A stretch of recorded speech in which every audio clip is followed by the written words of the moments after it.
Hello, and welcome to the Writers Roundtable panel. We have got fantastic people here today. We are going to talk about we're this whole season for this month and next month. We are going to talk about the things that writers need to know, but are not directly about the act of writing. So, marketing, promotion, editing, even cover design, all the things that are needed, but are not like directly writing prose. Because I think there is this misnomer that if you just write it, they will come, which I wish that were true, y'all. I really do. But also this whole idea of, oh, you could just hire people for that. Okay, number one, technically you can. Number two, how will you figure out if they're competent or not? Also, it's expensive. It is expensive. So it's the CPA conundrum all over again. Yeah. And anybody who actually knows what they're doing is expensive. Yes, it's true. Like, how will you know the accountant is doing a good job if you yourself do not know anything about accounting? So at the very least, we're going to toe dip you in. We're going to get you more familiar. We have a previous season of Writers Roundtable where we go over these things, and we're going to go over them again. We're going to go deep dive a little bit deeper, a little bit more nuanced, perhaps. I hope you're all going to come and stick around for the whole mishbucha. But anyway, we have a lovely panelist here today. There is the fantastic Tom, also our technical producer who keeps the thing running. Woo. There is Megan McCarthy, a truly talented marketer and promoter in her own right, as well as, frankly, a consultant to our whole little corner of AuthorTube. And there is Charlie, so talented and has had, decades of experience at this point? Yes. In actually marketing your writing and getting it to readers to read who are like, yay, take my money. Isn't that what we all want? Maybe some of us anyway. I want. That's what I want. I want to be able to support myself with my writing. That is my dream. So that is what we're here. Today specifically, we're going to talk about so in order to talk about how to meme your stories, because that is the 2020s. It's the new advertising. This is how advertising is done now. And if you want to do that, though, yes, dear? Does that mean we have to start with the dreaded word of author platform? No, actually, we don't. But in order to learn how to use memes to promote your work, you do first have to figure out how to do pitches. And I don't know if anybody in the audience or who's watching this later has ever heard of elevator pitches, but that was how it was first introduced to me so many decades ago. This is an appropriate point for people to tell me how I look so young, and that they can't believe I have decades. But in fairness, I started in middle school. That's actually true. And that my mother was like, okay, we need to figure out how to pitch your work when I was in middle school. And so my mother was the first one, and she's like, you got to know your elevator pitch. And what's an elevator pitch? Elevator pitch is you have 30 seconds or less to pitch whatever, whether we're talking about you pitching yourself for a job, you pitching your story to a reader, you've got less than 30 seconds. The amount of time between somebody walks onto an elevator and presses the button for the floor they want, and when the elevator gets to that floor. You've got less than 30 seconds. How are you going to pitch it? And a lot of people go, oh, no problem. And then their brain just blanks out. It's like, it's a thing, and there's a thing, and then people do a thing, and it's really great. And it's like, you have not sold this. I know that you love this project, and absolutely should. But this is not selling it to somebody who has no idea why they should care. And so we're going to go over pitches, and then we're going to go over memes. And at least for today. So if you have questions, let us know. If you have comments, let us know. And please do comment on the show. Let us know if you have ideas for future episodes, or there's anything we didn't cover that you're like, I can't believe you didn't cover this. We'll cover it in a future episode, or we'll cover it in afterwards. We'll do what we can because we're not sure what people do and don't know or want to know about. So here we are. Tom, how was the pitch? Reasonable. Did I miss anything? Do you have things to add? No, but I thought we might start by doing the general outline of a pitch. Okay. So, because we were talking on Wednesday's show as we were working on the titles and everything, with Megan Megan gave us a pitch, and then we talked about, okay, it's a good start. Here's how here's the kind of changes though you need to make, because here, it's not quite hitting the target for who a pitch talks to. So for a pitch, you need to, in 30 seconds, identify to whoever you're talking to, who does it concern? So in a business pitch, you're talking about who that customer base is. In a book pitch, it's who is your protagonist, and so the person hearing the pitch goes, is this kind of protagonist I like? So quickly describe your protagonist in just a few words. And then one sentence or less. Yeah.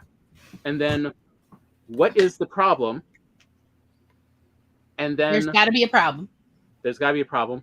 And then what are possible consequences? Which is in the book world, which is the equivalent in the business world of what's the solution? Because the drama of books is possible consequences. You don't give away the ending.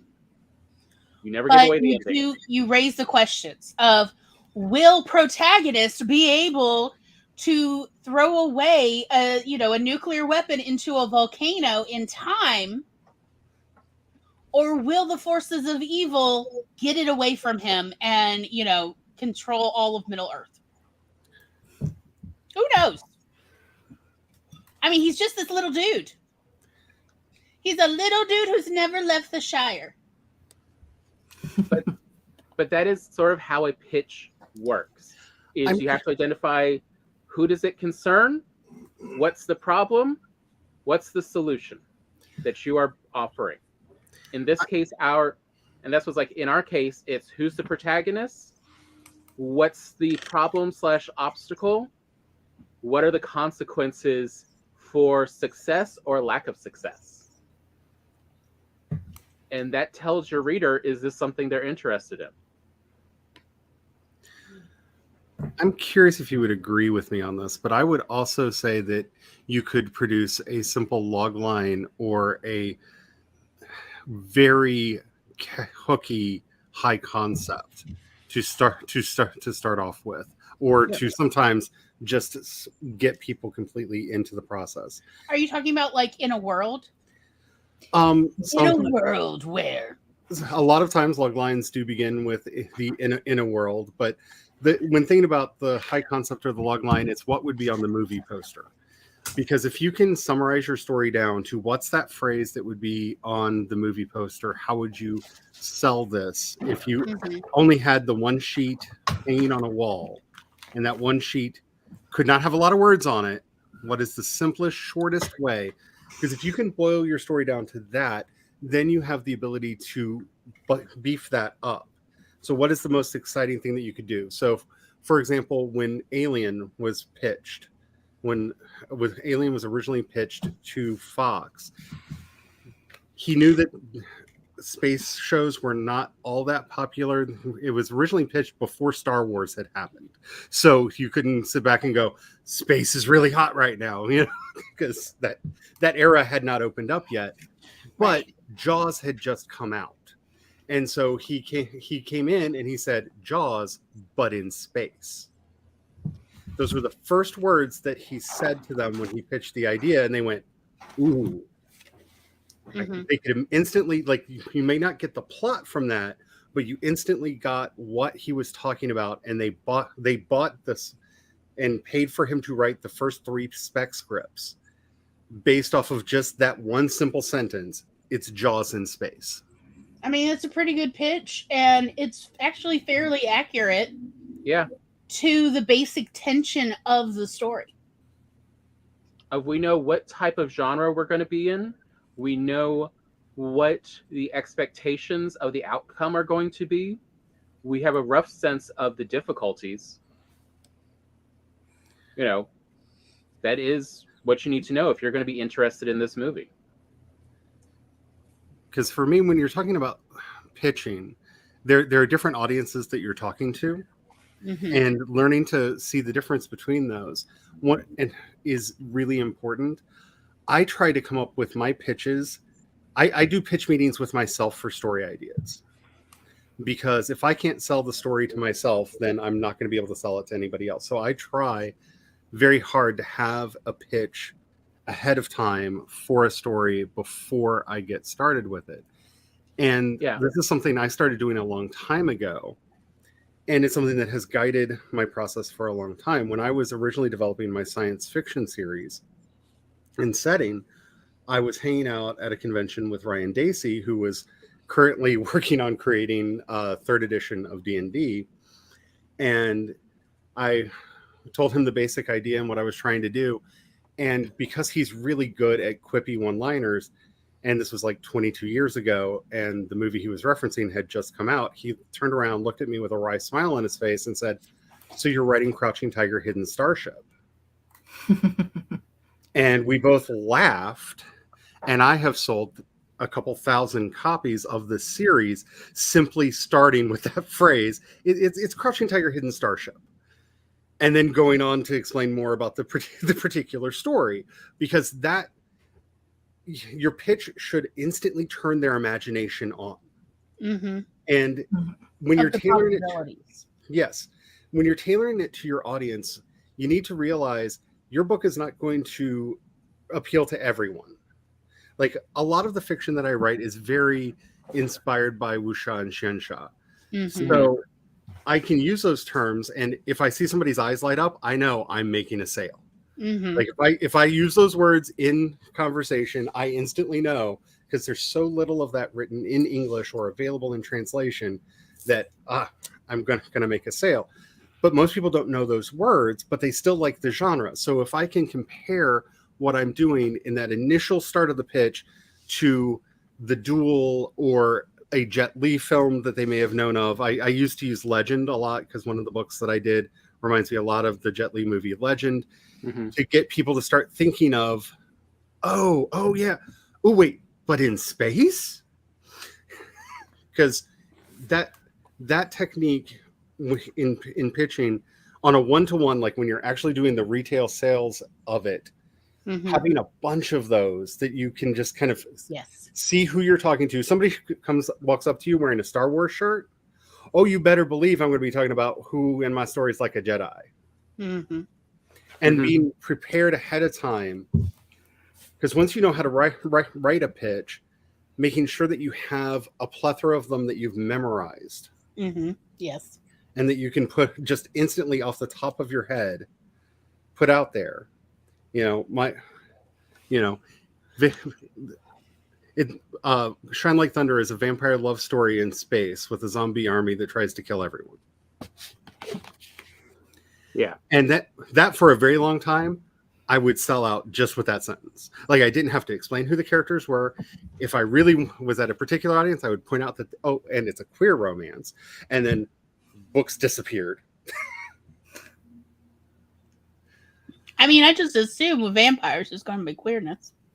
Most people do. That's why you don't often have to add that in. But if you're Matt Down just did a fantastic deep dive into the queerness of vampires. If you're writing a vampire story or any story that has queer characters in it, and you're at any place that has rainbow flags hanging, even if it's not a pride event, if there are rainbow flags up, if people are wearing, just say the word queer. Yep. That is an in. Knowing your buzzwords are so important to getting your pitch just right and tailoring them for the audience that you're talking to. It's so important for creatives to understand it is perfectly acceptable to have multiple pitches for the same thing. Mm-hmm.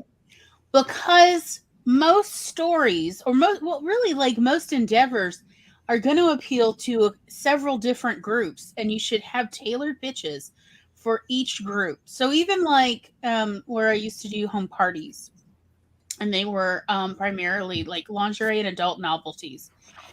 But like you think, okay, who was your market? Housewives, working women, single women, married women. But it wasn't just women. It was actually also a lot of men.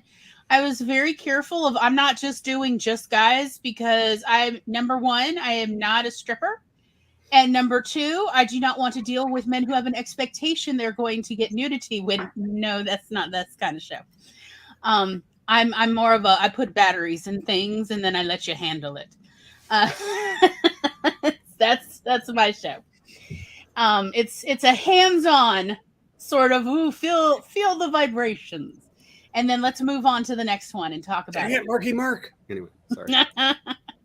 Look, it sold a lot of rabbits, a lot of rabbits and dolphins and pearl divers. So anyway, but yeah, I had a lot of mixed gender as well, and they weren't just married couples. There was also like mixed singles, and also mixed sexualities. So queer, where queer's the dominant at a party, but there's also, every queer group has one pet heterosexual couple. Yep. Every single queer group, every single queer social group does. So that is like, I had to have at least 7-8 different pitches just for, let me come to your house and do a party. So I throw a party, and also if you could just make some party food, that would be great, because that's actually the real reason I got into the business, and this is true. I love party food so much. And so it was like the reason I'd get out of bed and actually load up all of these boxes and drive to some location, somebody's house in the suburbs, was just like the enticement of party food. I wrap bacon in anything and I will come. And so like also needing to be sure I'm getting what I need out of this job, as well as sales. So I needed to have multiple pitches, but just because I've got multiple pitches doesn't mean any of the pitches are wrong. They're all correct, and they are all true. Partly because I tailor the party to the kind of folks who were coming, but partly because it's just what light do you shine through which facet? Yep. To show the truth. For example, I was the marketer for a hotel, and we had four main types of people that we would sell to, and that was people who like to go mountain biking up the mountains right behind our hotel, people who liked yoga, people who were history buffs and were there for the history of the location, and I can't remember the fourth group of people, but we had four main people that we would sell to, and we had to tailor our message to reach these customers because they had different needs and different expectations. And so we would, for example, for the yoga group, we would talk about how we have a perfect spot for doing morning yoga in where you could watch the sunrise while doing the yoga. And for the mountain bikers, we would talk about how the trail was literally right behind the hotel, and you could take the trail and it would lead to other trails that you could take, and you could have an adventure all day and, still find your way back to the hotel at the end of the day. And yeah. Yeah. So it's about, I imagine, just people wanting a nice little resort getaway as well. Yeah. And what Megan said is really important, because I think one of the biggest things that has hurt the amateur who is trying to go professional is when you start looking up marketing advice, they start telling you about making user profiles, like who are you talking to, and they always try to personalize it in that think of the individual person that you would be talking to. Her name is Amanda. She's 30 years old, and yeah, no. she... You need to be thinking about market cohorts. You need to be thinking about what tribes and segments are you going to be addressing. That individual person is not going to help you unless you happen to meet that one individual person. People are going to be in a very wide range. And yes, you may need to talk differently to somebody who's in their 20s on TikTok when you're doing your marketing, as opposed to somebody who's in their 50s and 60s on Facebook, because they have a different marketing language that they're used to. But sitting down and trying to limit yourself of, oh, well, I wrote a young adult book, so I'm talking to people in their 20s, probably females in their 20s, which is who young adult is often targeted at. You are missing an entire swaths of audience that you could be getting into what it is that you're doing. Are you writing epic fantasy? Epic fantasy has a very wide swath of people who are into it. If you're doing those profiles that I see people recommending on a lot of those sites and in a lot of those really bad, do not buy a marketing book that doesn't have the word Godin or purple cow on the cover of it. I'm stealing it. It's a great phrase. Let's be perfectly honest. This is mostly a meeting of the Seth Godin fan club. Yeah, to some degree here. I mean, there are a few other good marketers. Yeah, there are. We can also bring them up, but most of them actually aren't recent. Yeah, everyone's working on, because humans don't change. Yeah, like honestly, I learned so much from the Lemonade Lady, and like she what's his name? Primarily markets to be perfectly honest, Mormon housewives on how to do home parties to other Mormon housewives. But the advice she had, solid for all human beings. So, if you want to know what was that salesman you had me like copy and create an ebook of like something Thorogood, I want to say. Thorogood. What? I remember his last name starts with TH. I just can't remember it all. Like it was a slightly odd name. Maybe it's I don't think it was Thigpen. That was a pitcher. But and he just explains how he does salesmanship 1-to-1. But like, he wrote an ancient book. He is like what was it, like how to sell anything to anyone? Oh wait, the problem is the bookshelf is in my room. But it's always by me there. And he has a book, and it was really how to sell life insurance to people. And he wrote this book in the 40s or 50s about how he was not very good at it when he started. And he was in it the first couple of years, he was truly not good at it. And what he really learned, I'll tell you, the premise of the book is this: he learned to listen to people. And from I know. Look, men. Anyway, I'm going to call it as I see it.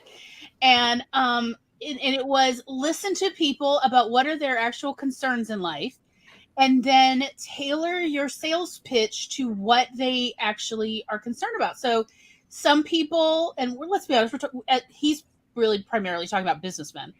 Some of them are worried about the future of their business, while others want to make sure that their family is taken care of if they have an untimely demise.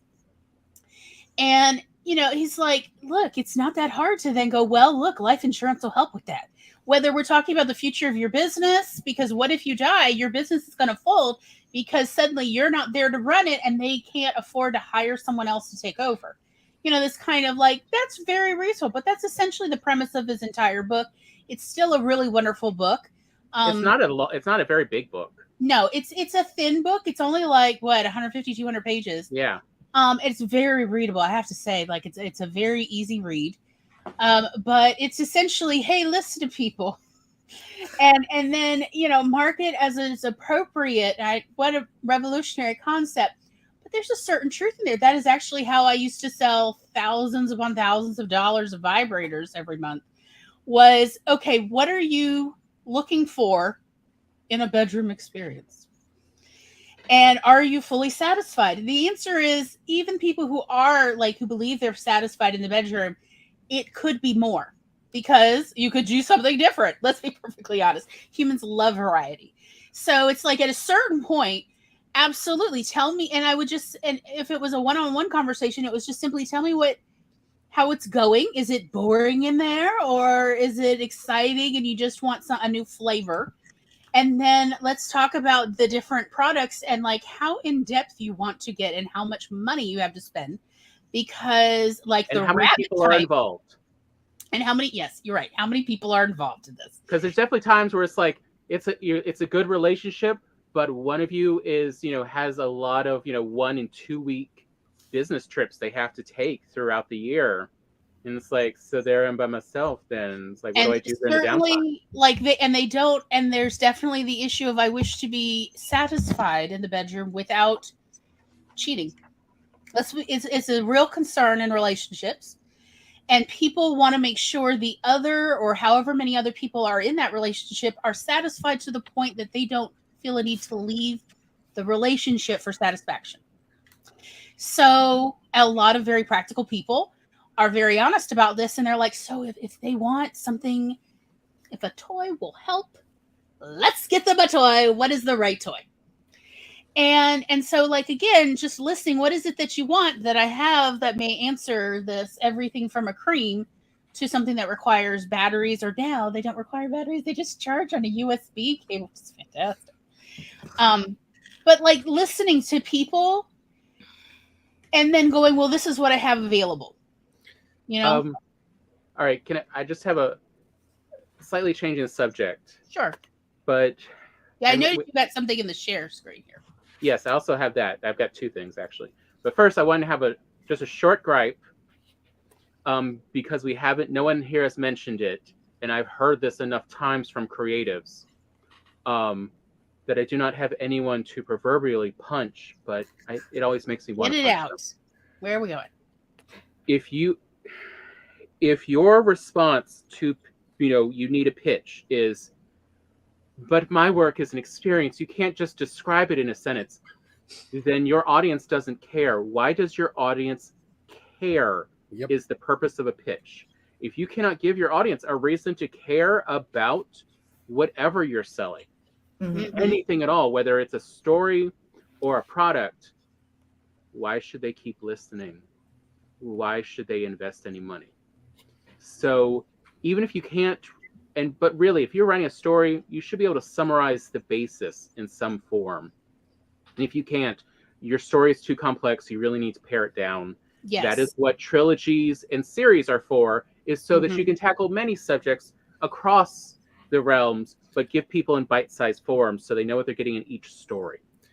But yeah, like you need to, if you can't pitch your story, you need to rework your story. Yeah, that was the gripe. Well, if you can pitch it in 30 seconds or less. If you try everything we're saying, and you've even like reached out to us so we could help you if you're struggling, which is totally fine, and you're still like, this cannot be pitched in 30 seconds or less, it requires at least 2 minutes, it is too complicated, and your readers are likely not going to have as good of a time. Also, this is important even if you're trying to pitch or you're trying to sell to traditional publishing. For whatever the reason you've decided you want to do traditional publishing, God good help luck. you. We wish you the best in your endeavors, but the bottom line is you're still going to have to pitch to editors, you're going to have to pitch to publishers, you're going to have to pitch to agents, as well as to have to pitch to readers. So you've now just picked up an entire new industry that you also have to pitch to. And you need tailored pitches to all of them, because they now need pitches to pitch to their colleagues, so their colleagues don't judge them for picking up a real stinker of a book. And the reason it's 30 seconds is anyone will spare 30 seconds to hear an idea. Yeah. Anyone will give you 30 seconds to listen but to it's you. hard to get more than that. And they're going to walk away. If you don't understand how this works in a real world scenario, this dovetails into what Tom was talking about. Like my work is an experience. I highly recommend checking out the Netflix series, The Toys That Made Us, because a lot of that is them talking to the designers, the people in marketing, the people that were responsible for the creation of the thing, and they're talking about their market segments and how they actually pitched the idea. So you can see these things that you're probably familiar with, whether you played with them or just through the cultural osmosis of, I know what a Rainbow Bright is, I know what a Barbie is. You know, you are familiar enough with these things that you can see how internally they were talking to each other about how these products should be made.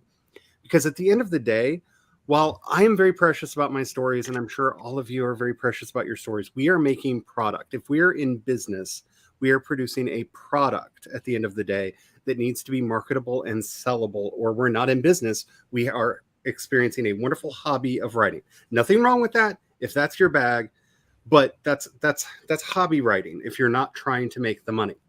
Mm-hmm. Okay, and so Here we go. Charlie, did you have a final part to finish? Well, I was just saying, watching that, you can actually see those internal discussions Oh, they yeah. were having, and they often will show the original documents in there, so you can see the original pitches they gave us.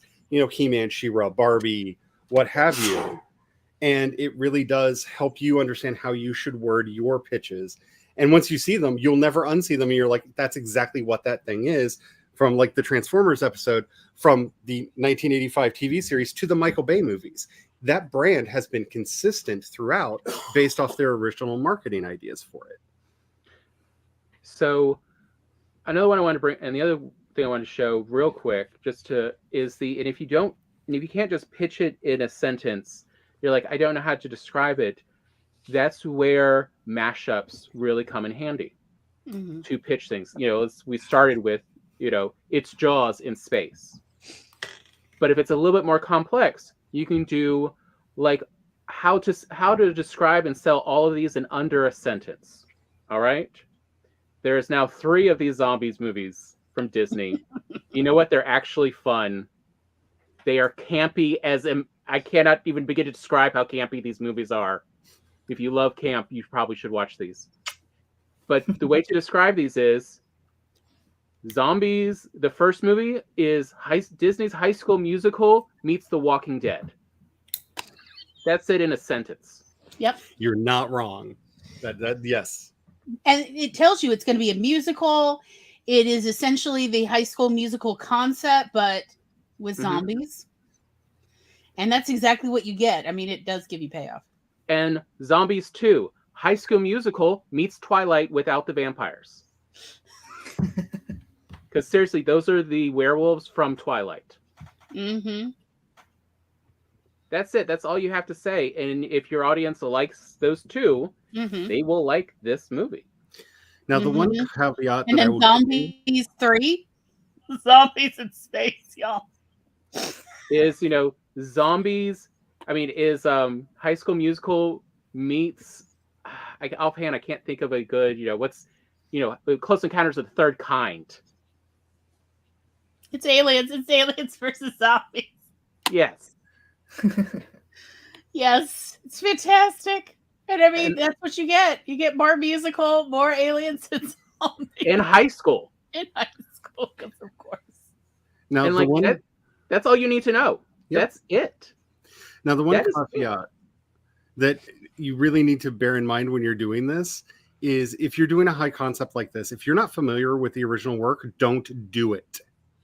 Don't do it. The people you're selling to are the people that are familiar with the original work. So if you're saying High School Musical meets something, if you don't know what High School Musical is, and you can't tell the difference between High School Musical and Glee, because believe me, there are fights in the, like, just knockdown, drag out fights between those two genres of You're absolutely kids singing in school. If you don't know the difference between a High School Musical and a Glee, don't invoke High School Musical. Make sure you know what the references are that you're making, or you will actually lose a sale. Mm-hmm. Or you will make a very angry customer that will spread. Not all publicity is good publicity. Once somebody comes out and goes, they're a faker, they're a lying, deceptive faker. Oh yeah, Glee people will hurt you. Oh, they will. Hey Gloria, why don't you do your pitch for what is the movie Jupiter Ascending? Oh, I can't remember it. You didn't tell me I had to perform. Okay. It's Wizard of Oz. I remembered. Okay. It's Dorothy from the Wizard of Oz in space. Only she ends up with Toto, y'all. She gets to run off into space with Toto. I didn't know I wanted this, but he's so loyal. Yeah, that is what it is. It's Dorothy. That is what it is. It's Dorothy from the Wizard of Oz, hurtled into space, where she finds her very own Toto, and they live happily ever after. But eventually, after he has to nearly die several times. It's fantastic. Not unlike the original Wizard of Oz and Toto. So such a good dog. Pretty and your little dog too. Such a good puppy. Look, if they had just removed 20 minutes in that movie of scenes with what's his face? Oh, You know, who did Red Whisper. Oh yeah, that Redman or Red. Yeah, Redmayne, Eddie Redmayne. If they had just removed 20 minutes of screen time from Eddie Redmayne, I swear that movie would have done 10 times better. Or given him something with every lemon. scene he slows down the pace. Every single scene. But his dialogue is so And it kills the vibe of this fun action adventure in space with Toto. Finally Toto can talk and has, a troubled backstory. Yes. He's a rescue, y'all. Okay, anyway, I'm fine. I'm so sorry. This is a comfort watch. Okay. Is truth though. Should I just re-edit that movie? Oh God, My yes. favorite. Do a dad edit. Yes, give me a dad edit. Our father used to edit films, y'all, and put them on VHS. It wasn't until we grew up and things started streaming that we found out that did you know there's a whole subplot to Dirty Dancing? There's an abortion and diabetes subplot I did not know about. Anyway, because Dad had edited it out. But that's neither. Yeah, otherwise Jupiter Ascending is just so much fun. Yeah, if we just could take 20 minutes of Eddie Redmayne slowly talking out of it, it would be great. The actual pitch, the very deep cut, that person knew my soul pitch that got me to watch Jupiter Ascending was, it's like Bound, but with furries. Yes. And if that sentence meant anything to you, you're definitely my people. Contact. How to get the hook into the clavicle. We're just gonna pull you in. I think more writers need to be thinking about it. Even if the concept of your story, you came up independently, and you weren't trying to go, oh, but I want Jaws in space. But here you are. You now have a finished manuscript, or you're close to finishing your manuscript. And we're talking the editing process is mostly done. So you're about ready to publish, or to at least pitch to agents and publishers. Okay. Now it is time to figure out what this is. And you do need to be able to do it in essentially approximately a sentence, even if it's not 1,000% accurate. Maybe it's only 70%. Look, that's still more than 50%. It's passing. Okay. 75% is a passing grade. We'll take it. So give me one or two movies or books that this is a mashup of, or at least that the first third of the story is vibing of it. Because that is what readers need. That's what publishers need. That is what agents need. That's what your editors need. Because if you're going to hire editors to help you with your manuscript, or if your friends are going to help you edit, they need to know what they should be editing toward. And if you still don't know, no matter what part of the creative process you're in, it's time to stop and figure it out right now. Right now. I mean this. I know it hurts. I know you're like, but I'm vibing. And you are. And you're doing wonderful. But it is time. Let this be the universe telling you. It is time. You are watching this. You are hearing my voice. It is time. Now you need to figure out one or two books, movies, maybe a combination of them. That's fine. So, okay. So everyone, it's all right. This also gets to, so why is this a combination episode? Why are we talking both pitches and memes? So there's a trick involved in both of them that's the same. It's the same hat trick. And most people don't think about this, but we all had to learn this in school. We're going to finally put, elementary school education to use in the adult life.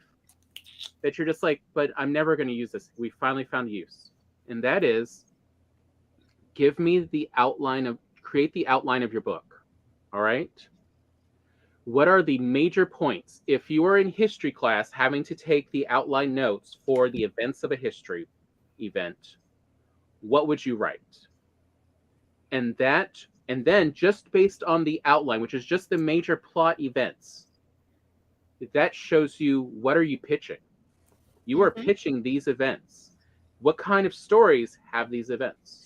I mean, that's kind of the point of In a World. Mhm. In a world where this happens, so-and-so can't stand it anymore. And they have to go on a quest. And it doesn't matter if it's contemporary, it doesn't matter the genre. This is it. Here we go. In a world. So that's what we're trying to do. Is trying to give you a couple Mad Lib games so that you can figure out which pitch style feels most comfortable to you and to your story. And you are going to do this. I'm really hoping that you will have a pitch by the time this show is over in less than 2.5 hours ish. I don't know. It's us, the four of us, so it's maybe 3 hours. I know. And I don't want to hear from anybody that you can't do this. I am the most vibey of vibe writers. I promise you can. You can do Mad Libs, you can do this. Like, I am literally the most vibey of vibe writers. Most of my stories start off with, oh, there's something about this song, the movie. Like, if this thing, it might be a feeling, it might be a line, it might just be a general, like, weird dream that I had where the song was playing in the background. Like, I am the most vibey of vibe writers. Like, I get it. Like, I'm trying to craft an experience. I want you through the process of this story. My book, Crucify My Love. I want you to feel the way I did the first time I ever heard that song that book is inspired by and named after. Is it anything like the song? No. Does it incorporate any of the themes from the song? Not really. Does it tell the same story as the song? No, not at all. But see, there was this feeling that I had when I heard that song for the first time, and I was like, I want that feeling, the movie. And I wrote 3 books trying to capture the feeling of that song, the movie. So I get, like, my stories are experiences. My stories are feelings. They're events. I get that. I am very much that person.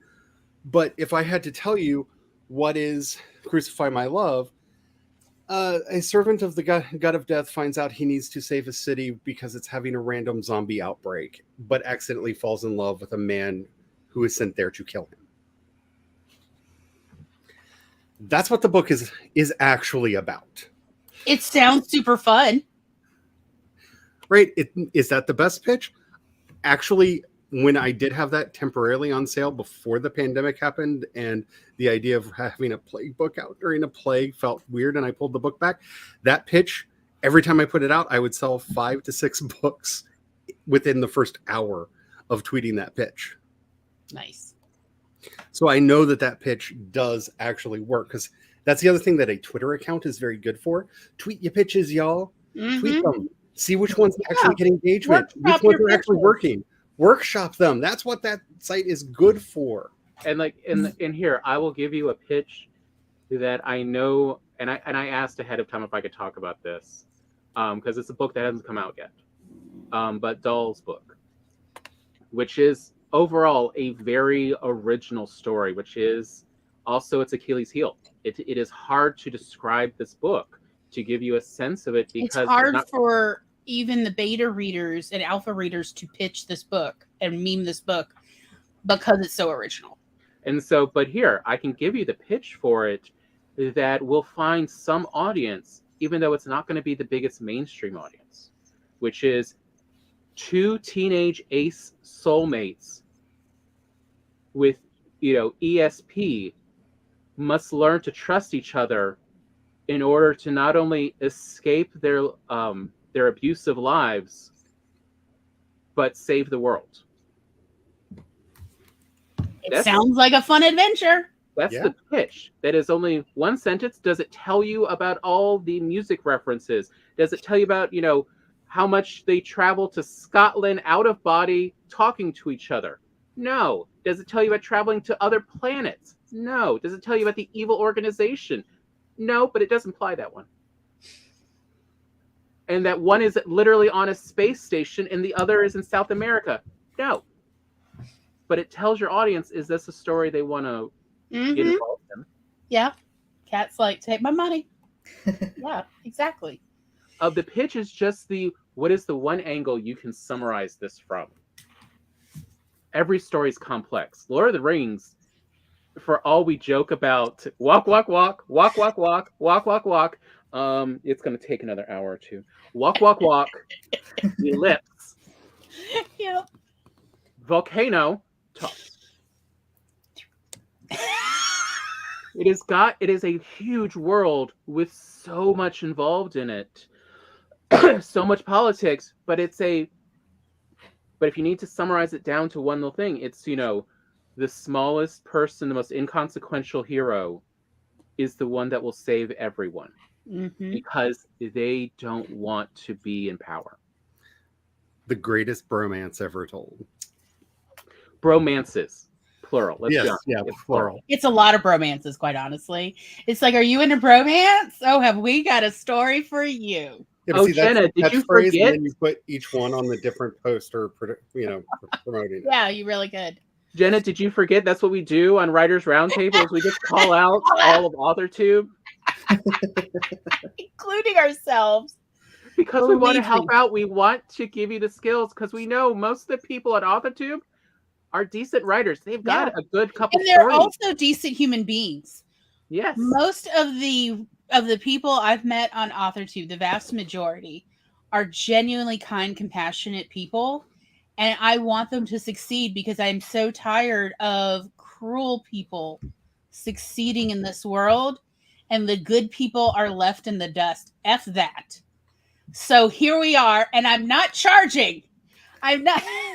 That's what gets me so, just so frustrated is that all these other people are like, if you give me $500 to $1,000, I will teach you one basic skill you need to be a successful writer. Yeah, and it's like, y'all, you really don't have to spend the money. I'm a very good research librarian. I did all the work. Here we go, babies. We gonna get you successful, but please listen. All right, so Maggie says, ELO Trilogy 1, Ancient Aliens meets Person of Interest. 2, Jupiter Ascending meets Detroit, Become Human with Clones. 3, Stargate meets Warehouse 13 with a baby. All right, now as a beta reader, I say this with the greatest love. I swear, I love Maggie dearly. Here we go. And I do really love her LO series. I think it is definitely one of her all the dang time. Yeah, one of her best series. But Maggie, as we were talking on Wednesday with Megan, you have to lead with the part that grabs your audience. And that is... Hit me hard, Tom.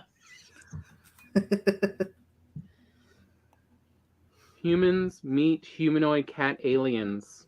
Yeah. And save the royal family. I know Maggie keeps burying the cat alien part because I'm like, and then Tom would say it's cat aliens. I'm like, oh, cat aliens, like cat girls and cat boys. I love Nico girls. That's why I embraced the furries for my epic fantasy series. Whether or not, because technically, no, they're not, because they're not people dressing up. They're not. They on the technical definition, they don't meet it. But I know the audience is going to be like, ooh, the Sadoth are the coolest thing ever.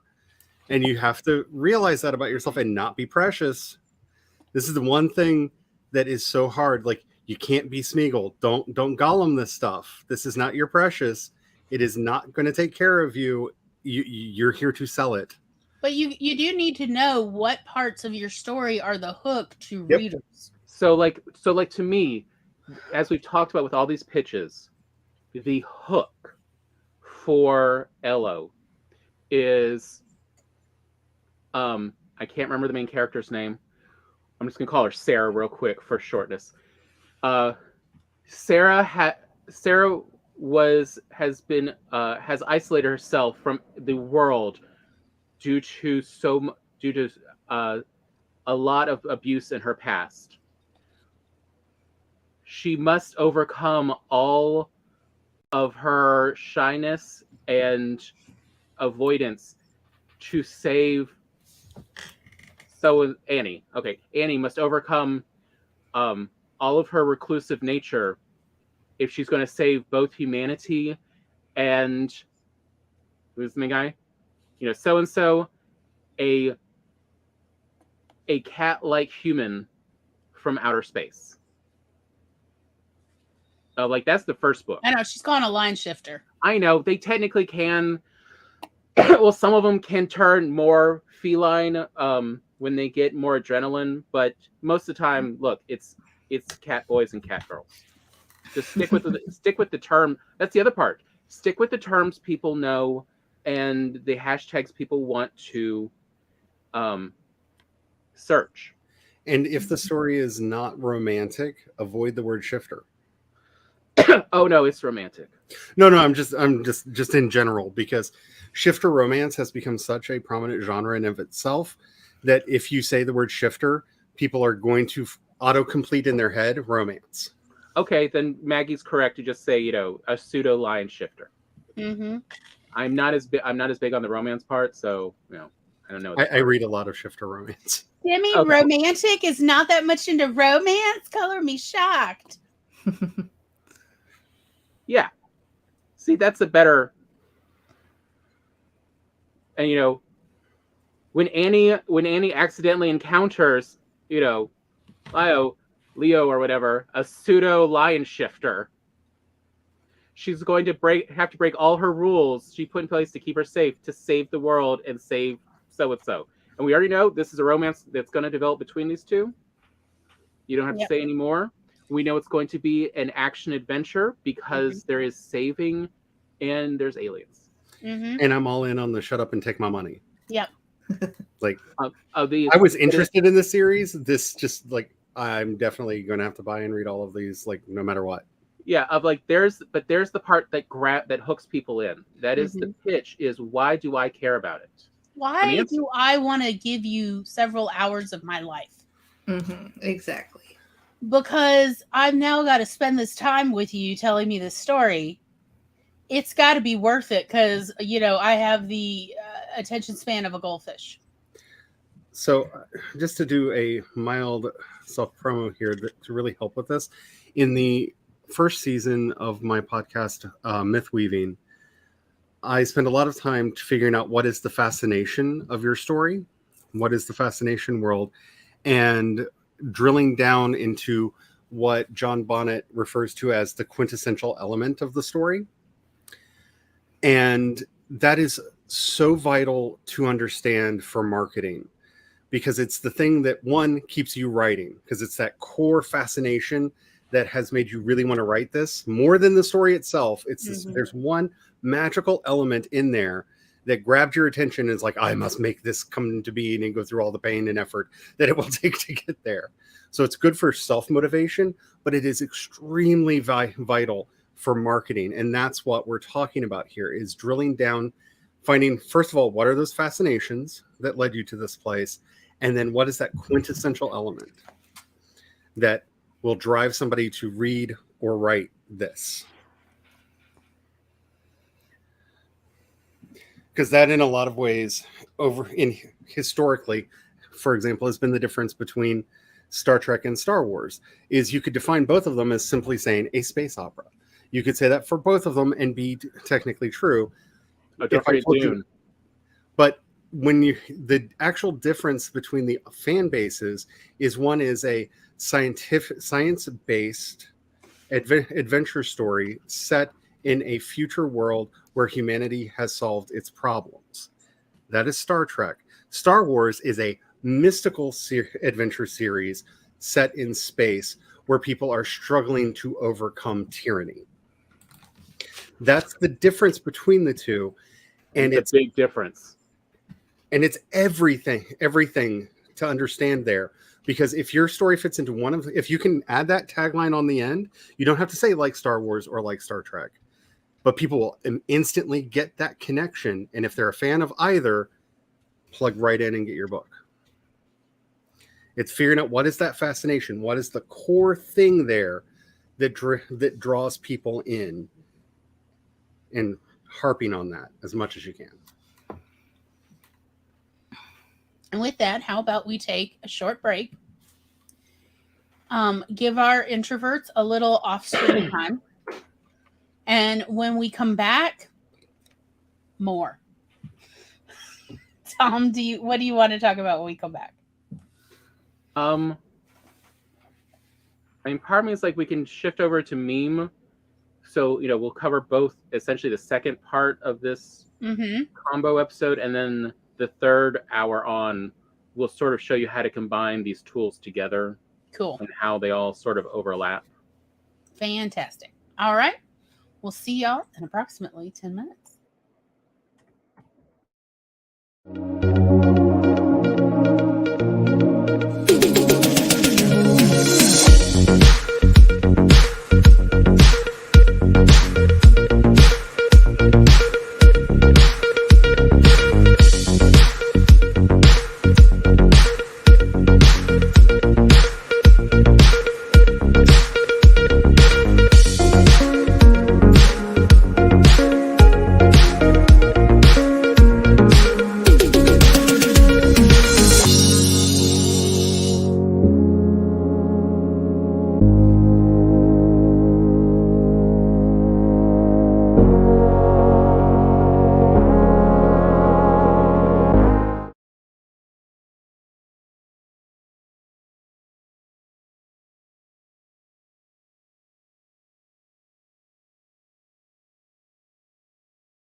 Boo.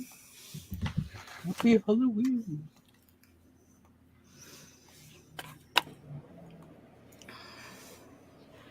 Everybody have a nice little restful. I ate some whatchamacallit, what are they called? Dried seaweed snacks. Very good. Nori? No, it's just called dried seaweed snack. Yeah. So probably. Yeah, I had some earlier today too. They are tasty. Very addicting. I was just joking with Maggie about like one possible meme for her book of, rules for taking care of your feline shifter.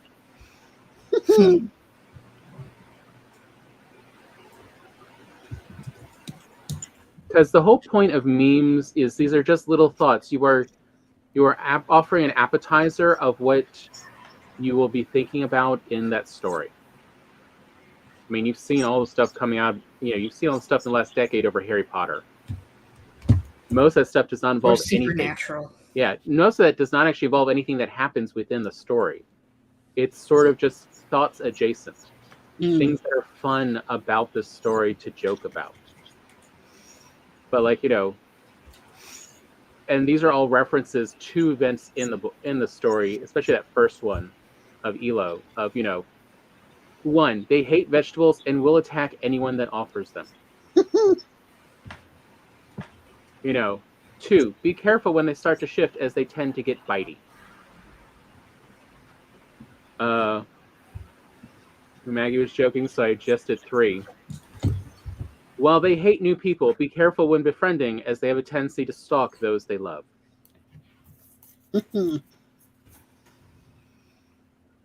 4, like all felines, they require plenty of mentally stimulating toys and prefer to hunt whenever possible. This is just having fun with, these characters and generalizations. And we are taking the world in the stories Maggie wrote, this fictitious world with the Elo and all that, and we are bringing it to a common meme concept, which is lists of, common knowledge things you should know about this pet.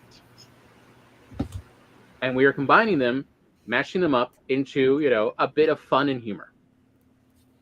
And that's really what memeing is about, is taking a common trope concept and bringing in your story world.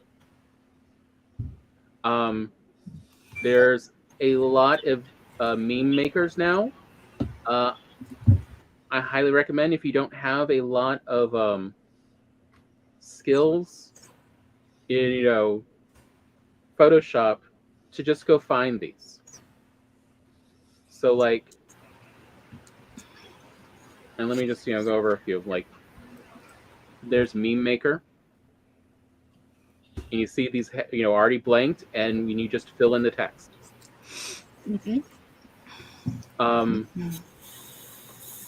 The one I usually use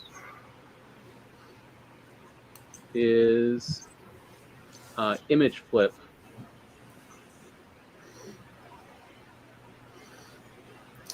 And while he's pulling that up, if you're not a terminally online person who knows the context for these memes, you could watch a really wholesome channel like One Topic at a Time, where he does basically goes through, reads Charlie, memes, and or did I? Did I cut out? No, I think it No, was. that was me. I could hear the whole thing. Because I like his channel. It's very wholesome, unlike other meme review channels. And it'll give you an idea of the context in which the meme formats are used. And you might see one in there and go, oh, that would be perfect for a book.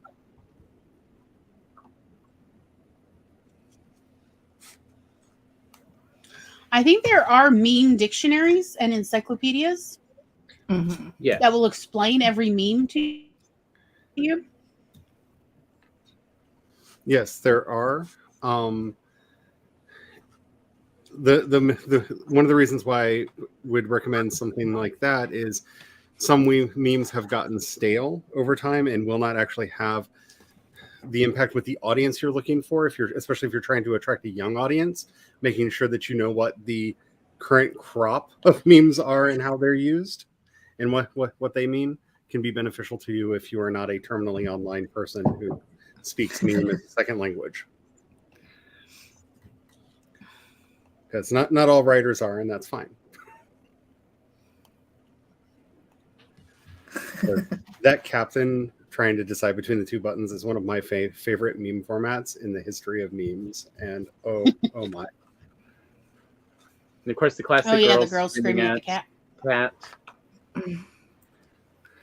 Let's see. And the distracted boyfriend, by the way, a lot of the memes actually continue because that's part of a photo essay that was put up to be used.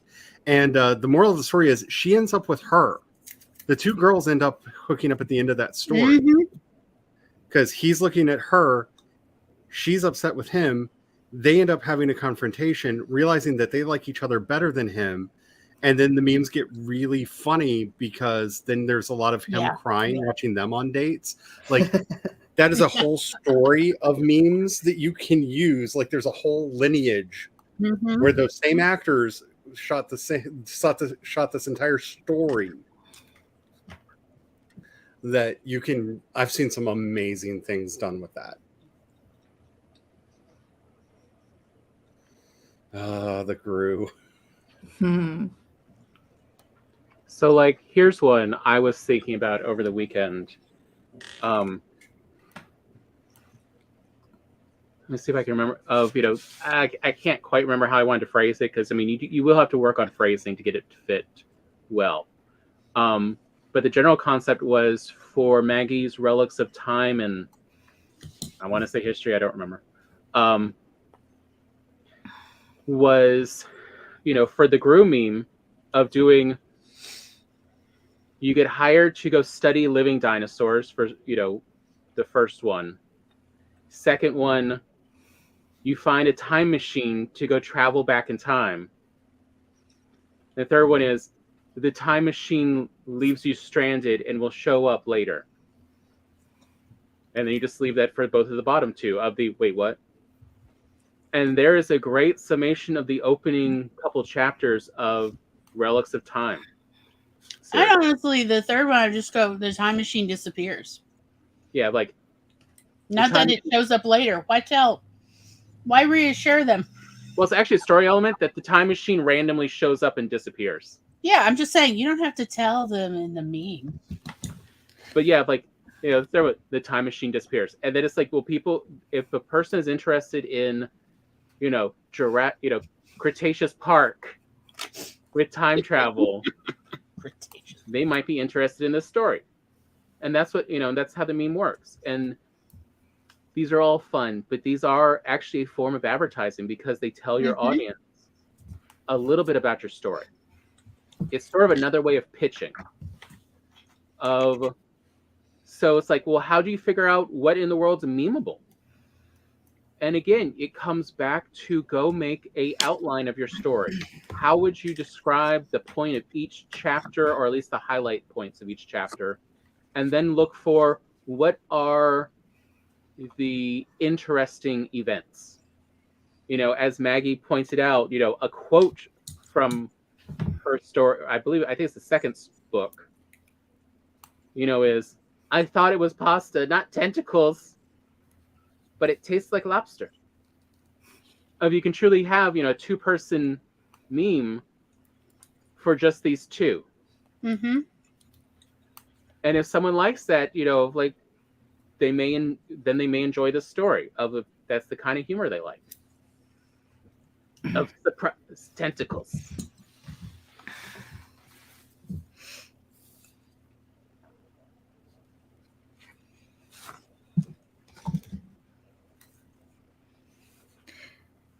Can you really save the world if there's no coffee left? Is the world worth saving without coffee? The time machine has dropped you, and you forgot the coffee. You better go find that time machine. That moment you realize your husband took his headphones out at least enough to hear the conversation going on, because you asked that question and in the background I just hear him go, nope. World is not saving. We're saving it without coffee. But see, memes are all about these little moments. Yeah. It's not as much about the big story unless you're doing like the giant pitch level. But memes tend to be either the main concept or the little moments that are just ridiculous. But you see, it doesn't matter what the context is. Properly set up as a meme, that's just funny. Yeah. For memes to work, they need to kind of be able to stand alone without context. And you find them by outlining. Hey, Nia. Hello. Well, I think you can also find them with pitches. Yes. Like when you are thinking about what is going to get somebody's attention, catch somebody's interest into wanting this story, that is going to help identify for you various little hooks that you can then meme.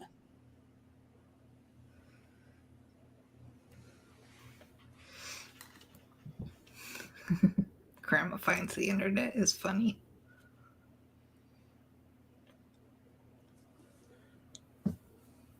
You are going to talk about yourselves because my brain has just shut down. I don't remember what I was going to say. Well, the one thing that's useful about all these memes is it gives you another set of content to create for like social media and stuff. So you aren't always wondering like, what am I putting up there? Because it's good marketing to consistently market over time, not just like do one burst of it when your book comes out. Like you want to have some time before the book comes out, and then even after the book comes out and has been out for a while, you want to continue advertising it. So to have this collection of memes is something that you can use to make sure you always have something to share. Also, remember the main thing that you're trying to do on social media is say something that somebody wants to identify with. This is where people get their marketing really, really wrong, is they tell people why I wrote the book, why I care about the book, what the book is. All of this is very valuable information. But if you want to get that engagement that will give you the more or less free marketing that we're talking about here, what are the things about your book that people want to say, that people will identify with, that people will pick up on? And I know I go to things like Star Wars a lot, but if you don't understand how this memification works, everyone, whether you have seen the movies, whether you are fans of the movies, if I say use the Force, Luke, you know exactly what I'm talking about. You know exactly what I mean by that. That has become a meme in our culture that connects and carries a meaning above and beyond. The biggest moment in the original screening of Star Wars when it came out was when the disembodied voice of Obi-Wan said that with Luke in the cockpit. And everybody who saw the movie, who was involved in making it, was shocked that that was the moment. Not when he actually destroys the Death Star. It was hearing Obi-Wan's voice that got the huge cheer and people like thunderous applause and people yelling in the audience. It can be hard for us to know what those moments are, but what are those? What is your "May the Force be with you"? What is your little things that you can put out there that people want to identify with? They may not be that eminently memeable as those phrases have become over time, but you want to be thinking about this as from a person who just wants to identify with this thing, because that's how social media works best. Does your character have a problem people can identify with? Can you put that in a meme format that other people going through similar problems will go, oh yeah, that's totally me, retweet. And put it back out there. Add it to their Instagram story. Spread it. Whatever you can do that has that personal connection that makes somebody go, that's me. That is the gold star social media post in general, whether you're talking about a meme or any other social media post you're trying to do. If you can see somebody going, yeah, me too, and instantly hitting that retweet, reblog, whatever site you're on, reshare button, that's what you're aiming for. Because what you want people to do is identify with the content that you have created.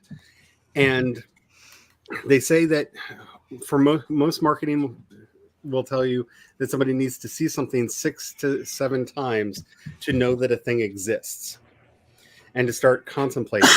This is how you start weaseling people into seeing your stuff. It's not that this meme is going to sell me X number of books. It might. And when you can find those things that do that, share them, bank them, and reshare them on a schedule that is appropriate to the platform that you're on that does not get you kicked off, because they all have rules about how often you can reshare the same thing. Right. But do that for gold.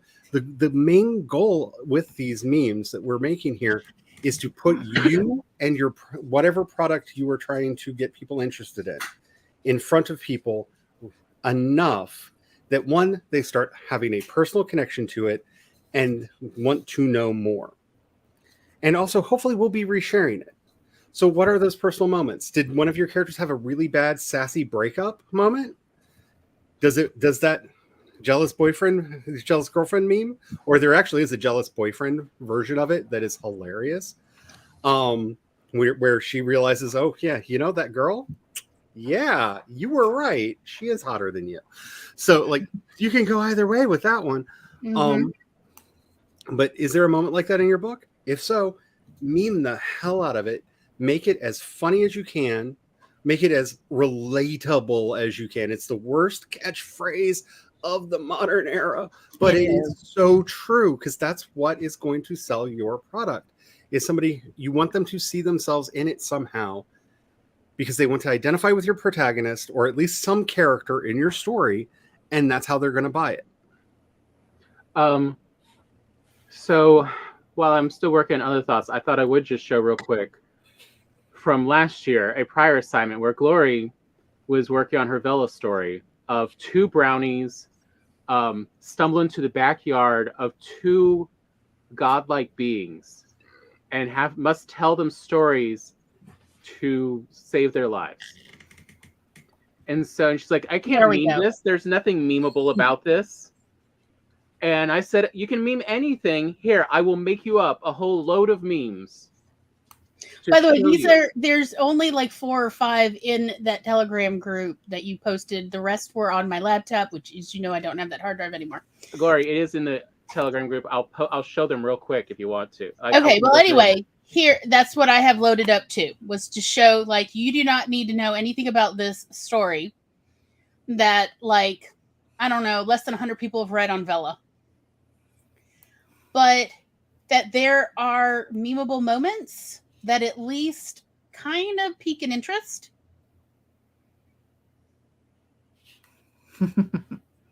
New Dachshund friend, your BFF.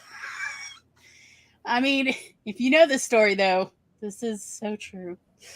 Best I can offer is lots of stories that seem vaguely familiar. I do want to point out, also, Tom did put the name of the story and the name it's under in Vela on there so people could find it. If they're like, oh, I am interested, what does this say? That's the identifier.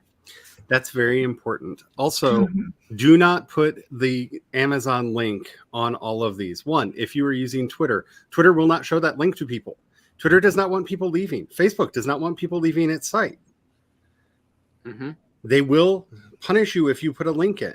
Put some other identifier in, like they just showed you, so that people can find what they're looking for, or click on your profile and click the link from there. But making indigenous content is really important if you want these posts to be successful on the networks. When the dachshund that tried to eat you becomes your new friend. So the Goblin King tries to invade, but they already left. Like, There's no context. there's no context. Y'all have no idea. And also, Thomas spelled king. Goblin King. It's still. Yeah, but does that works. not make it better? It still works, is the crazy part.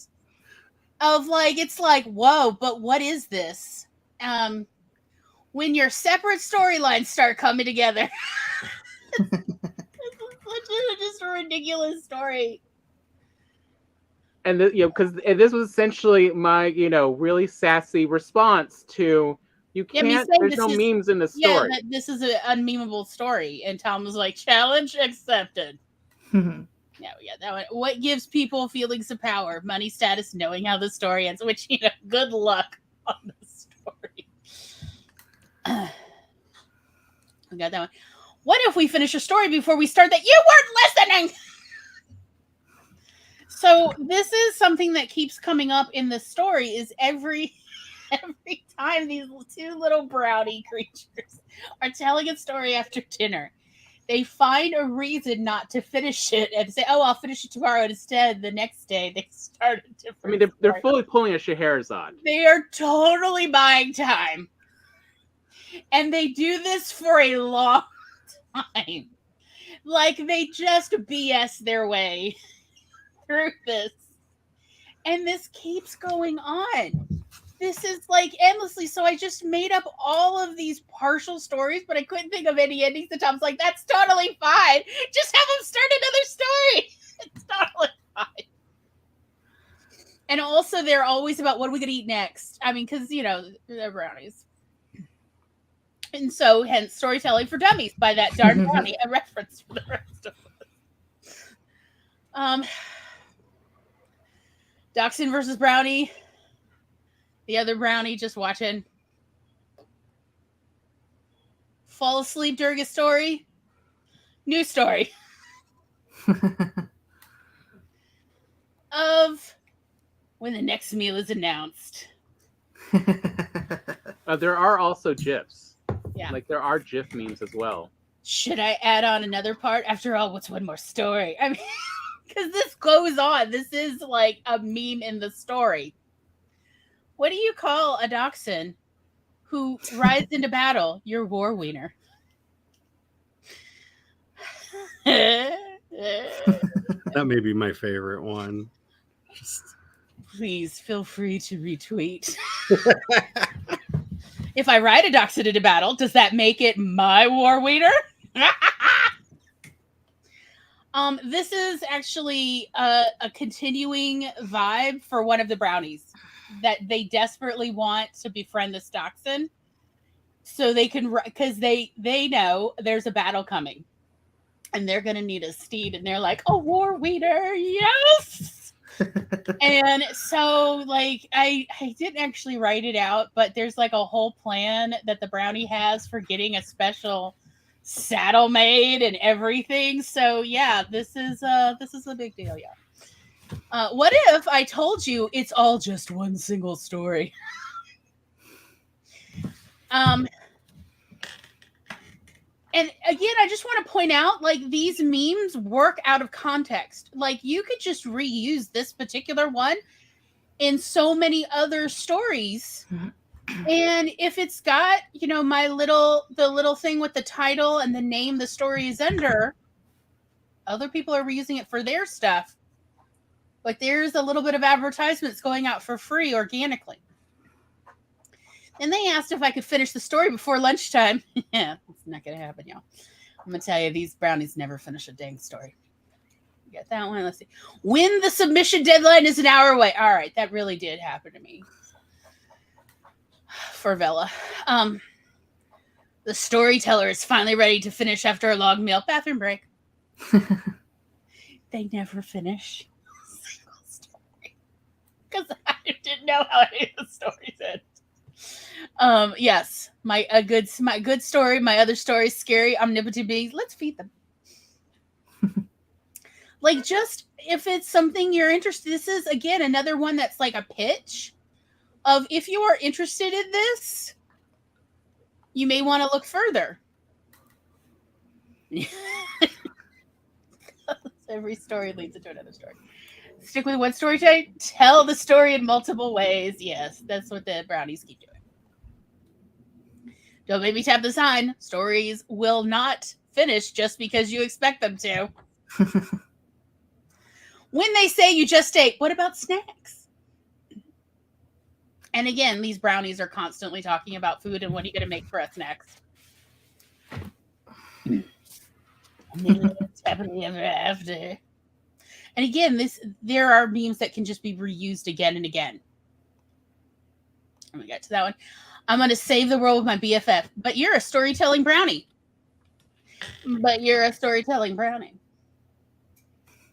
And again, so yeah, like you get that vibe of this is a meme about a story about a little dude who obviously has very little.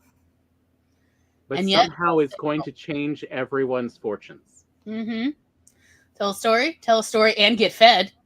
Start telling story, but get fed before you finish. Tell another story before you finish the previous and keep getting fed.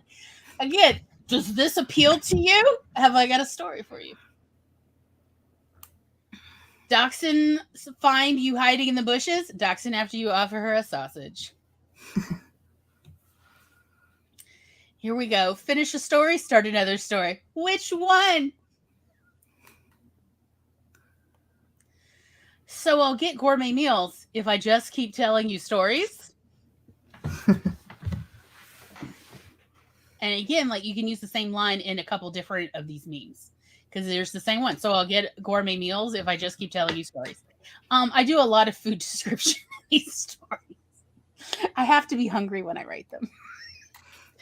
This is where I keep my great storytelling endings. Where are my story endings? There are no endings because I don't know how to end them. There is actually an ending to the story we know. It is. And it's just the first story, but it's, how everyone feels reading this will feel. You got any more of them those happy stories where the friends stay platonic? Yeah, because I really don't like forcing romances where it's not there. That's what, like, for Doll's story, to me, the pitch is, two ace soulmates of let's make sure we understand that this is not going to be a romance. This is about, ace people who are going to develop a friendship, who are mistrusting. So there I was riding Biscuit into battle when the mockingbird flew by. So ridiculous, Tom. One does not simply finish a story before starting a next story. I mean, yeah. At the rate we're going, I might finish one of the stories by the end of the week. Maybe. And see, that one is where I've actually changed the meme context. Mm-hmm. To suit my needs. That's not actually the usual form. Yeah, that's not the usual. Meme. It's usually more like such and such everywhere. Like it's about multitudes. Hungry brownies, hungry dachshund, time for another snack break. You reach the high point of your story, time for another snack break. Like this one keeps happening in the story on purpose because again, they're trying to buy time. So if you are a reader who is totally fine with not having the ending, but instead the story continues on. No, Glory. Here's the line. Here's the actual. If you are a reader who is okay with storytelling edging. Yes, I mean you're absolutely right. It's edging. If you are as a reader into edging, delaying the final outcome. And again, so here's one of the reasons why this is actually important. So this story, I've always said, because I actually had this idea for this story, over a decade now. And I said, this story is not marketable. This story is not sellable. Nobody wants this story because you don't get that dopamine hit. It's a hard sell. And Tom's point was, it's not a hard sell if you find the right kind of reader. If the reader knows going in, you're not going to get an immediate payoff, that this is a story that never ends sort of situation, those readers will like it because there are readers who like this, but you've got to find those readers. One of the ways you can find and identify these readers is with these kind of memes to essentially alert readers, so that readers who are like, no, I got to have a payoff. No, don't read this, so they won't give you bad reviews, because bad reviews come from readers who got the wrong story. Yep. The wrong story for the reader, they're going to leave a 1-star or 2-star review. And the reason is because they were not able to self-identify correctly of who's going to like the story or not. So especially you've got a story that's a hard sell, like this one, the story of the brownies and the dachshund. It's all right. We need to find readers who like to edge, who like, oh, this story, this is so cool. Oh, wait, no, that's not the ending. Hold up. Like, all of these will eventually have an ending, and I have a basic idea of what the endings are for each of these stories, because they sort of, just like the Jack Sparrow meme, they actually do all come together at the very end, but it is like such a long payoff, or such a long time to get to that payoff. And so it was like, we've got to find the right reader, because I don't want readers to be disappointed. I need readers who want to edge. Because that is the whole point of this story. And this is the one major flaw I think a lot of writers make, is we have those dreams of getting that general audience appeal. And one, your first audience will never be general, ever. You want to find that niche audience that will fall in love with what you're doing and promote the hell out of it. Like, just think, because you brought up Matt Baum's video earlier. Mm-hmm. Anne Rice's original books were read by geeky teens who really liked vampire stories, and they did not cross over into the mainstream until decades later, when she got so livid at the casting for the movie that she wrote screeds and would got banned from the set for being a general menace because she hated the casting for the movie so much, and then eventually changed her mind when she got to see a screening of it and went, oh, you actually read my book. Okay. But that's when it crossed over, is when it was adapted for a general audience. The same is true with Twilight. Twilight started in a very niche market. The Tolkien stuff started in the nichest of niche markets. Very niche. The fantasy reading public of the 1950s and 60s was tiny. It was so slim that even though the Beatles wanted to make a movie of it, if he would have allowed them to do that, that movie probably would have flopped, because a general audience had not been primed for that kind. Especially, imagine how psychedelic a Beatles retelling of the Lord of the Rings would have been. Right? Especially at that time period that they wanted to make it. But it wouldn't have gone over, because that movie, that franchise needed its niche audience. It needed that audience to build up, and then to create further product that then got D&D into the culture, that did everything that it needed to build itself up to the point where Amazon's spending $1 billion making a TV series right now that is getting just gangbuster ratings according to Nielsen right now, that made the Peter Jackson Lord of the Rings movies make an insane amount of money. That took time for it to get that general audience crossover. Don't be thinking you're going to be going general audience from the beginning. Do this. Find that niche. What is that micro niche that will initially fall in love with your book? As indies especially, we're in this for the long haul. We need to find an audience, grow an audience, and keep them engaged in what we're doing. So the more niche we can burrow down to get those initial core readers that absolutely love the kind of stuff that we're doing, that they can't find in other markets, that they can't find from other authors, the more devoted they will be to not only reading our stuff and buying it when it comes out, but promoting it and telling all their friends. They will be that one friend at the party that, let's be honest, we've all been at least one time in our life, that is into some really weird, obscure thing, be it a band, a book, or something else, that you can't stop telling everybody that you know about. And that's how things actually go into the mainstream. It's because you have hooked that core, small, niche audience that then won't shut up about it to their friends on the outside And they finally wear them down to start checking it out. So this is the brilliant thing that you're seeing here is it's targeting that niche of a niche audience to get those core readers and to start building that group up. So like here's one I just did for Doll's story that is truly out of context.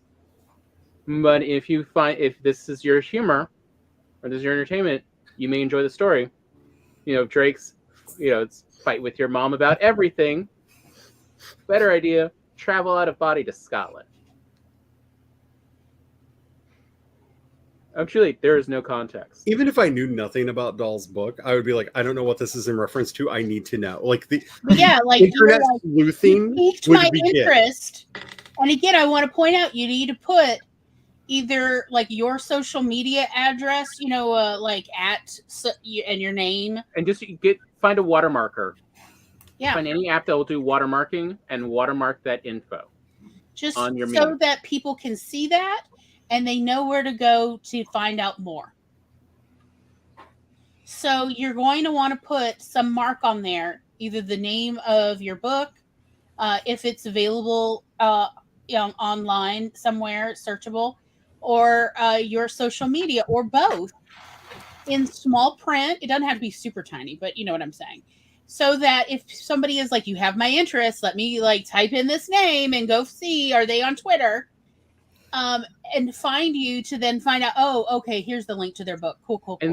And so like to give you an idea of like, so where did I get this meme? And the answer is, if I were to do an outline of Doll's story of like, the major points, one of them is where she literally Annie has a fight with her mom because she can't do anything right. And she, hides in her room and she falls asleep. And next thing she knows, she's in Scotland, walking around, and she goes into a music store and listens to some music. Mm-hmm. And I could put that in a couple different phrasings, but just to describe that scene in a meme format gives people interest. Mm-hmm. And that's what we're trying to, like, that is a outline point. Mm-hmm. Annie fights with her mom, then goes to her room. Like, again, it doesn't have to be the full pitch. It can just be a point. Like, you just need to find a meme that will fit something that's like a little bit of a, oh, that's cool about the story. It does not need to be the big story. And another one I could do for Dolls with Tibor is the what's their name? A little bit of Alexis. No, a little bit of Mitchell and Webb. Are we the bad guys? Oh, are we the baddies? Yeah, of just having Tibor. If I keep assassinating bad guys that I've never seen in the news, does that make me a bad guy? You don't need context. You just, you have to phrase it in a way of like, what is an inner thought this character might have? Does this character ever actually say this line? No. And the meme that's up on the screen goes to what I was saying earlier about what makes a gold star meme. I can see saying this about myself. Y'all know my relationship with my mother. And I see this and I'm like, oh yeah, out of body to Scotland. Yeah, reshare. Like, even if I wasn't thinking about this in any other context, it gets my reshare because instantly identifiable, instantly relatable. And we see how it tells your audience, in this case, Charlie, what, I just want to print, here it is. It's Hans, are we the baddies? Just for those who haven't seen this meme, I get it if you haven't. But this is the one of wait. It's a great bit. Like, it's a really great little skit. Their skits are real hit and miss. I mean, it's British, but that one is particularly good. But we see here, like Charlie, we have hit on a meme that personally relates to them, and so since they empathize with it, they will continue it on. They will share it with others because it matters to them. If it doesn't matter to your audience, they're not going to be interested in your story to begin with. So why does it matter? Who does it matter to? So those little moments that we can all relate to. So like Annie and Tibor are teenagers. they definitely have the minds of teenagers. Mhm. And they grow up a little in a story, but still, like, your audience will almost always be teenagers to Early 20 college something. age in that case. And so what are the moments of being a teenager that happen in the story that all teenagers have? Mm-hmm. So yeah, there's fighting with your mom. There's are my parents lying to me about who I am? Mm-hmm. Tibor, you can also do one of, am I even human? I'm starting to think they're lying about my humanity. Other humans don't have my powers. What's going on? You know, that kind of, we all relate to being an alien on Earth, especially as teenagers. And Doll, a lot of what I know about your book, look into the out of the box memes, because I feel like a lot of that format could be used for a lot of things in your book. I wanted to point out, because we had talked about the Gru one as well, that here it is again. And again, I know that pretty much none of you have read the Brownie story. So again, you and your BFF are going to save the world. You're 8 inches tall, and you only know how to tell stories. And you only know how to tell stories of, there's a basic pitch. It is not the only pitch for this story, but it is one of the pitches for those who are interested in the, sort of truly the underdog who's going like to be able to save the world, who has no skills, no presence. How you gonna do this, buddy? Of like, here's the meme format. And again, you do not need context to go, oh, that's kind of interesting. Finish the story. I need another snack first.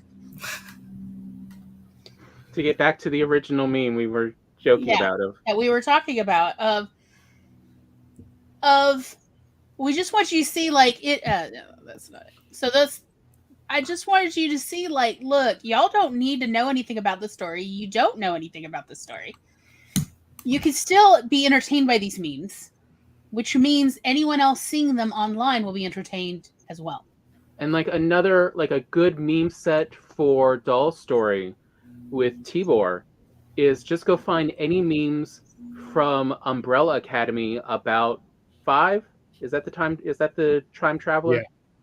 5, about 5, because 5 will have has very similar vibes to Tibor in that they are both young but already exhausted by life. Mm-hmm. There is, they've already learned at a young age you can't trust the world. I mean, although really, that is a wonderful actor. I love his skill. Sure, he's just doing an impression of, I believe Gory did double check, of his Jewish grandpa. Yes.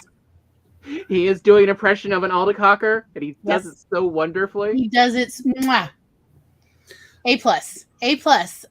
He does a fantastic impression of his grandfather and all his grandfather's aldercocker friends. And there's another trick to doing memes of find a character in a TV show or movie is that your character has a lot in common. So like in the ELO series by Maggie, Annie, is, I believe, a tall redhead writer. Mm-hmm. There's that physical description matches so many characters in so much TV and movies. Yep. There are bound to be memes about this. And even Brave.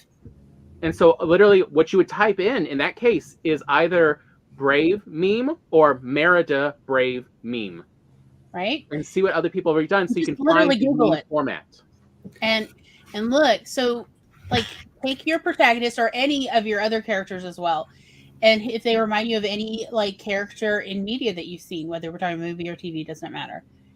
And do that as well and see what memes are available. There's memes for like every show, and in part because they all have PR departments who are also trying to make these memes and send these memes out so that people will talk about their shows.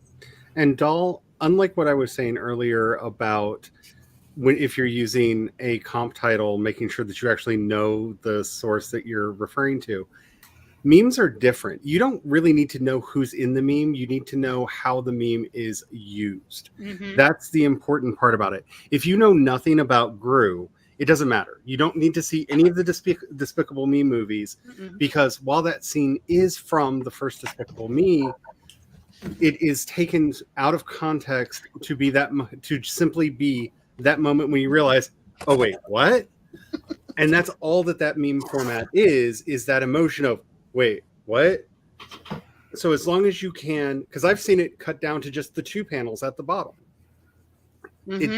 It's how is the meme format used that you need to know. And there are, like we were talking about earlier, there are meme dictionaries that go into that. There are meme review channels that some of them go into the detailed history of the memes, if that's what you're looking for, if you want to make sure that you are not stepping on anybody's toes, or just the ones that go through and use them for humor.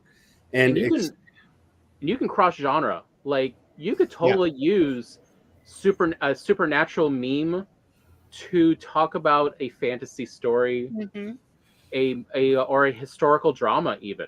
There's definitely, I can think of a few scenes offhand about supernatural that would totally lend themselves to something straight out of Jane Austen, or vice versa. You can use Jane Austen to do a supernatural meme.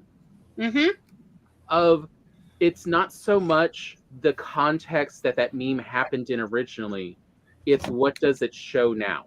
Because memes are iconographic, and they really are a core part of internet speech.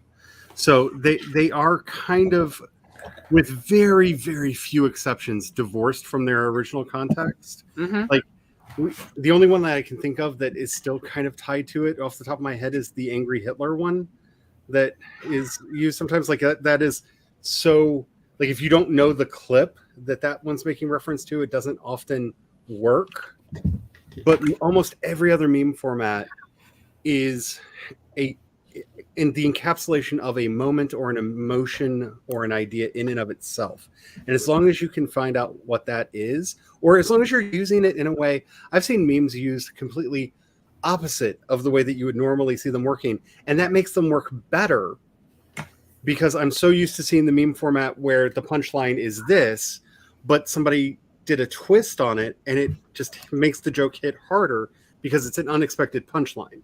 I have set myself up expecting, all of those songs that people still laugh at to this day, where they're singing a song that has a rhyme with a naughty word, and then the next word that they say starts with a letter of that naughty word, and you're like, they're going to say the naughty word, and then they say a different word instead, and it still makes people laugh. That's the kind of meme experience of if you twist the end and make it say something different. Okay, I do want to that is a perfect one, by the way. It's used Toph, because Annie is.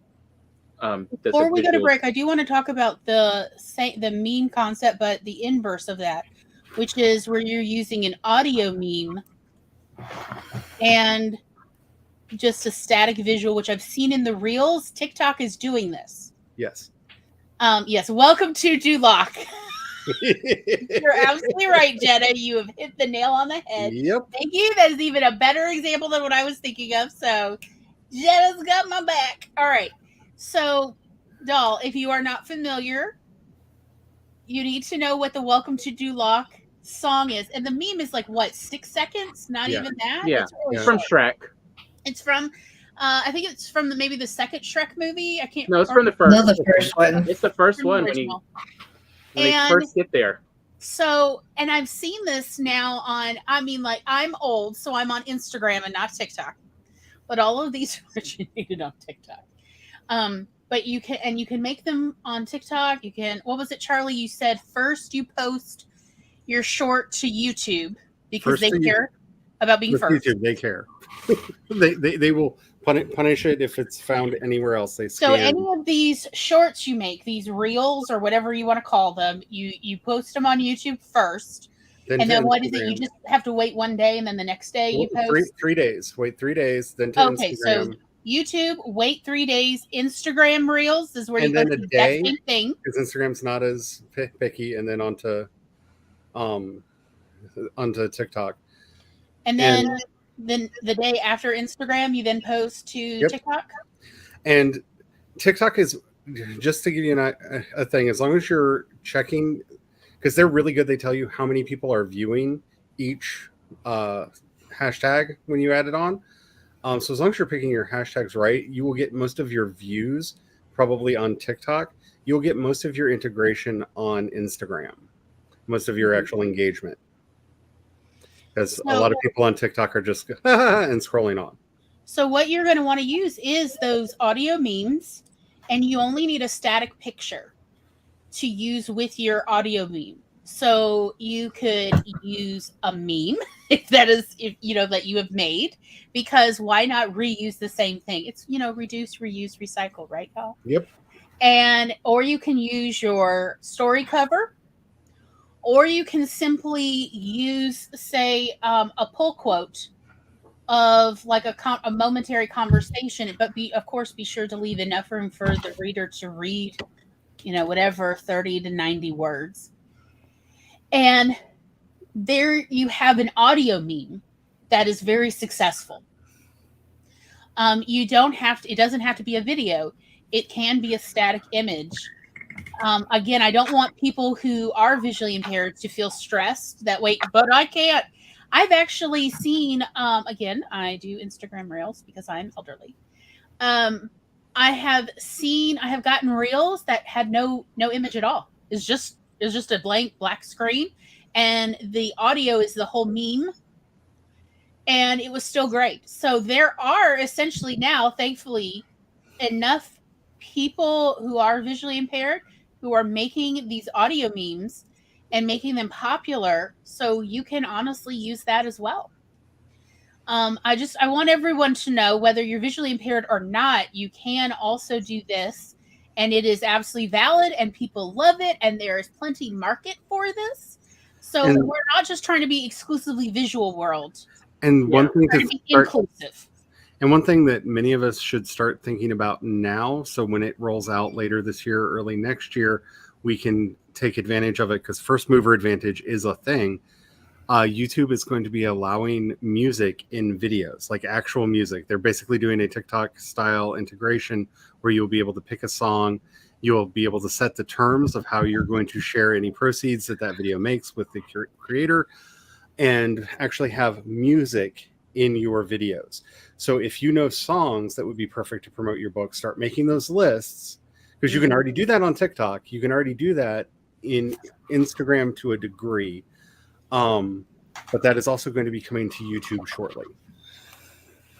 Another thing also you can do, if you have I don't know the terms anymore. Look, I'm old, so just forgive me for a moment.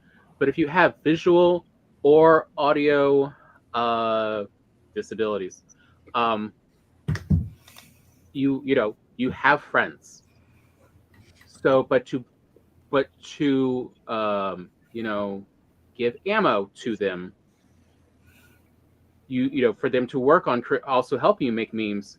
That's where creating these pitches for your story and creating these outlines for your story will really help, because that's what anyone would need to create these, is what are the main high points of this story, and what's the different kinds of pitches you have for this story, so I can make sure, so the memes are related to that concept. I mean, you saw a lot of the memes I made can just as easily just be related to writers in general.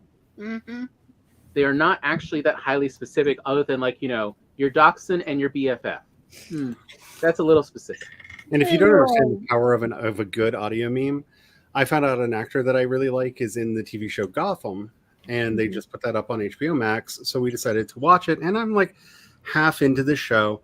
They did an episode about a mad bomber, and they're standing outside, and this phone starts ringing, and the ringtone is the intro to the Final Countdown by Europe. And all of a sudden they all realize, oh crap, a bomb's about to go off, and try to run. And that's the moment I fell in love with the show. Is it proved it could have a sense of humor. Because before that, I wasn't sure if it could have a sense of humor. But when all of a sudden, it's a serious, tense moment, everything's going down. Is there about to be a gunfight? What's about to happen? Da-na-na-na, da-na-na-na-na, out of nowhere. And you are like, oh no, there's a bomb. Instantly what's going on. And that's what caused me to fall in love with it. I was like, okay, I'm going to give you the benefit of the doubt from now on. Let's go. Let's roll. Let's see where this goes. Audio cues are extremely powerful. Mm-hmm. Don't neglect them. But yeah, So, like yeah, you can definitely need make help. these. So we're gonna take a short bio break again, and when we come back, free riffing.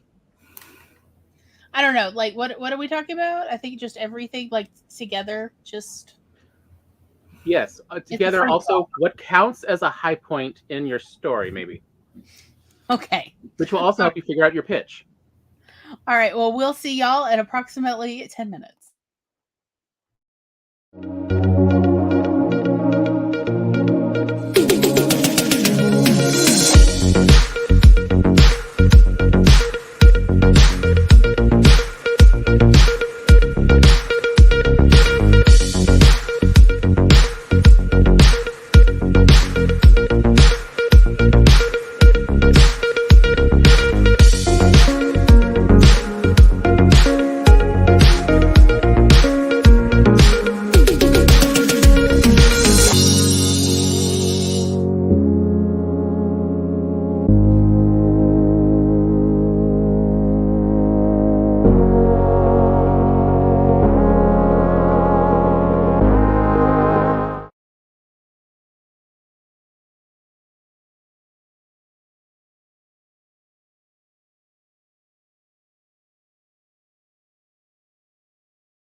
Me-me-de-me.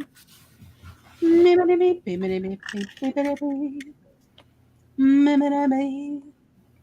It's cookie time. It's cookie time. Get yourself a cookie time. How'd everybody's break go? Brian Mine made salmon. Brian made what? Sandwiches. Ooh, yummy. Nice. Yeah, he made Super Burger. We went Sloppy Joe place, and yes. I thought of a meme for Maggie's Elo story. Maggie says, thinking about Daisy and Davin and looking at all the giant coffee memes. If you want me to save the world, I'm going to need more coffee. And see, there is something people who have never read your story will always be able to relate to, is that love of coffee. And if you want me to do anything, first coffee. Mm-hmm. Coffee first, then we save the world later. I did think of another one, though, for Elo. Uh-huh. What you got? Your feline shifter friend when you are threatened, when you introduce them to catnip. Oh, do they not have catnip on their alien world? Sad. They have something slightly like it, but much, much, much worse. Oh, dear.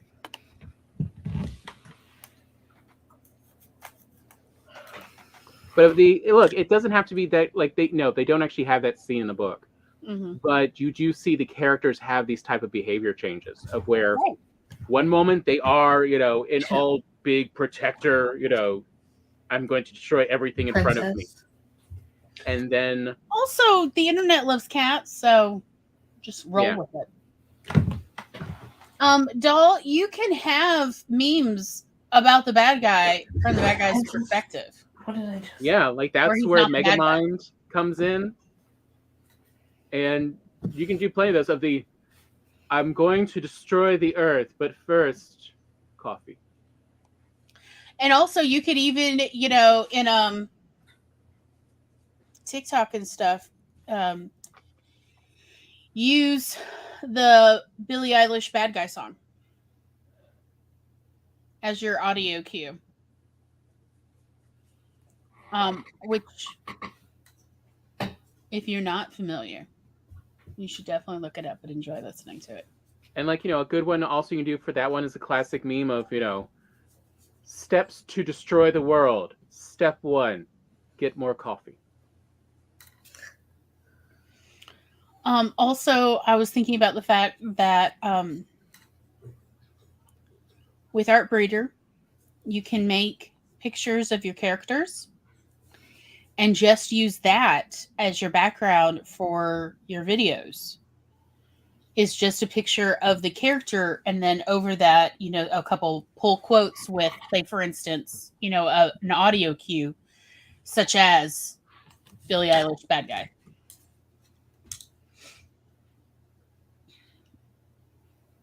Yeah, what we're trying to do with memes, though, is just create a relatable moment. Mm-hmm. Where does your story overlap with the lives of your readers? Mm-hmm. That's what we're also looking for, is these common moments.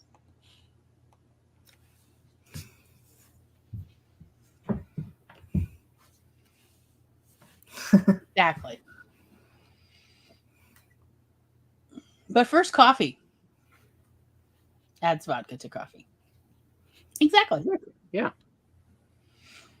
You got it. You're getting it. Yeah, these are and it's comedic because it's unexpected. Mm-hmm. It does not need to be some sort of perfect synopsis of each character.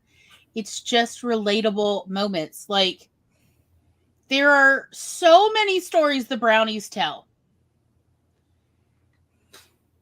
Some are fantasy. Some are science fiction-y. Some are just straight up bizarre. Some of them are based in the contemporary world in which the Brownies are telling the story. And all of them are memeable. And you don't need to know really anything about the story to find these relatable moments and meme them in whatever form, whether we're talking about an audio meme or we're talking about a visual meme, or we're just talking about literally using various meme formats, such as like what you're doing here, where it's just lines on, that's a JPEG of just typeset. All of that is valid and usable on the internet. So just roll with it. Also, when you can plug into something that's happening in pop culture, it's a good idea to do it. Like where Glory should be trying to make a bunch of Willow-based memes right now with the new Willow series coming out because of the brownies. You're absolutely right. I haven't thought about the brownies in months. Because I need readers. No, you're absolutely right. Thank you for saying something and not assuming that I would know. Well, there are so many things that are coming out right now because Cold Crash Pictures did a really depressing, sad, long, beautiful video the other day about the current content landscape. And one of the things that he keeps going back to is how there's always something coming out all the time. And the big question that he has in that is that good? Is that bad? Oh, well, that's just kind of the way it's always been. We just didn't know because we were isolated from one another and didn't have the internet. But learning what those schedules are and how that they can work into your thing. Are you working on a spy thriller, whether it's Star Wars or not, and or is a spy thriller that is currently on Disney Plus right now? Maybe there's something you can do there that you can tie in and pull that audience over to give your stuff a look that they may be interested in as well. There's so much going on. Is there anything that you can do to bring Hocus Pocus into your world? Because I don't know if you've noticed or not, but the entire universe is 100% Hocus Pocus all the time right now. There's a lot of things that you can start pulling on and bringing it in. Is your story a little bit gothic? Is it set in a magic school? Well, Wednesday is going to be coming out soon and is the Addams Family Magic School Edition, which I don't know. I am curious. Laura did the fish, so the fish are going to be beautiful. I don't know. Tim Burton kind of burned me with his last several. I know. It's like I am holding off on any hope until after I see episode or two. But on the other hand, like anything that they're promoting, anything that's being promoted that you see ads for, that means other people are seeing those ads as well, which means hype is being generated. Ride the wave. And if you can draw any of that over to you, do it. Like if you're working on anything that is spy thriller adjacent, start looking into Gray Man memes, because Netflix has decided that they are going to own the Gray Man extended universe, and the first movie is already out. They've already greenlit 3 or 4 spin-offs from it, as well as several sequels that are all currently in production. Like that's going to be their thing is the Gray Man. So there's going to be a lot of publicity around that. But kind of getting a feel of what are the big companies doing, when are their things likely to come out, and trying to find ways to ride those waves. Like if you're working on something creepy that would fit into the Stranger Worlds. Sorry, allergies. Oh, honey, you were preaching to the choir on that. Stranger Things kind of vibe, but you missed Stranger Things season 4. Well, Skeleton Crew is in production for Disney Plus, and all of their marketing is Stranger Things in space. So more than likely, you will be able to tack on to that and ride that wave a little bit when it comes. So having a sense of what that is, because this is the way that you can successfully do that thing that people tell you to do, the write to market. Don't write to market. It's bad. It's how you kill yourself. If you can write a novel in like 3 days, write to market. If you can't write a novel in 3 days, but find those trends that are happening in the market that align with the content that you're putting out, and do that thing that people, I'm not saying us, did in high school where you're like, oh, the cool kids are over there. Maybe I should stand in the background, and by association, people might think I am one. Because the weird thing is, with marketing, that actually works. It's the one way the internet is not high school. Mm-hmm. You know, what is it? Bones and Blood, or that show I can never remember based off the books that I can never remember the names of. Season 2 of that's coming out. So if you're doing YA fantasy, there's something to cue into there. I saw at least 5 Jane Austen things get greenlit the other day. So there's going to be a bunch of things for Megan to be saucy about. Mm-hmm. I did find Willow memes. I just met you and this is crazy. While you're peeing, I stole the baby. And there's another one. Hey, I just met you and this is crazy. I'm Willow of Good. Please take this baby. I feel terrible that I love it so much. I just need to share that there are. I had to look up Willow movie memes in order to find some. But again, people have they've already pulled the images. I don't have to do any of this work. Are you then ready? You can go search in those meme makers to see which ones have already been uploaded to that, which more than likely there's been a couple different, screenshots that have already been uploaded. Because the trick with a lot of this is finding the places where you can drag some attention over to you. Mm-hmm. Because the biggest flaw that we make marketing our own stuff, especially as indies, though I've seen a few trad published people make this mistake recently, and it's adorable. Because they really, like, if you're going to be traditionally published, somebody should have told you no. Like, that should just go along with it. But anyway, nobody likes the person standing at the corner of the street shouting, "Buy my book." And book promotion very quickly turns into that if you're not careful. So what you actually want to do is be like, hey, guys, do you like this thing? I like this thing too. Let's hang out and talk about that thing. Oh, yeah, I kind of wrote a book that's kind of like that thing, but hey, whatever. Like, let's talk about the thing. Sorry, in my head right now, I just have that little scene from the cartoon The Critic. Yep. With the, buy my book. Buy my book. My book. They had to remove it from stores because it caused nausea in children. When we first started the podcast, we used to do bumpers during the episode between different segments. Anytime I did anything talking about my own work, I started with a clip of Jay Sherman doing the "Buy my book, buy my book," and some other funny stuff to clip to segue over there to be like a little self-deprecating, because that's the other thing. Like, self-deprecation is not the best thing in the world. See Nanette for that. Yeah. For more information on this. But when it comes to selling, if you're running know how to, real quick though, if you want to know how to self-deprecate, just go look up Ryan Reynolds self-deprecating. Yeah. And pick up some tricks there. He's studied it for decades. But here's what I want to say though.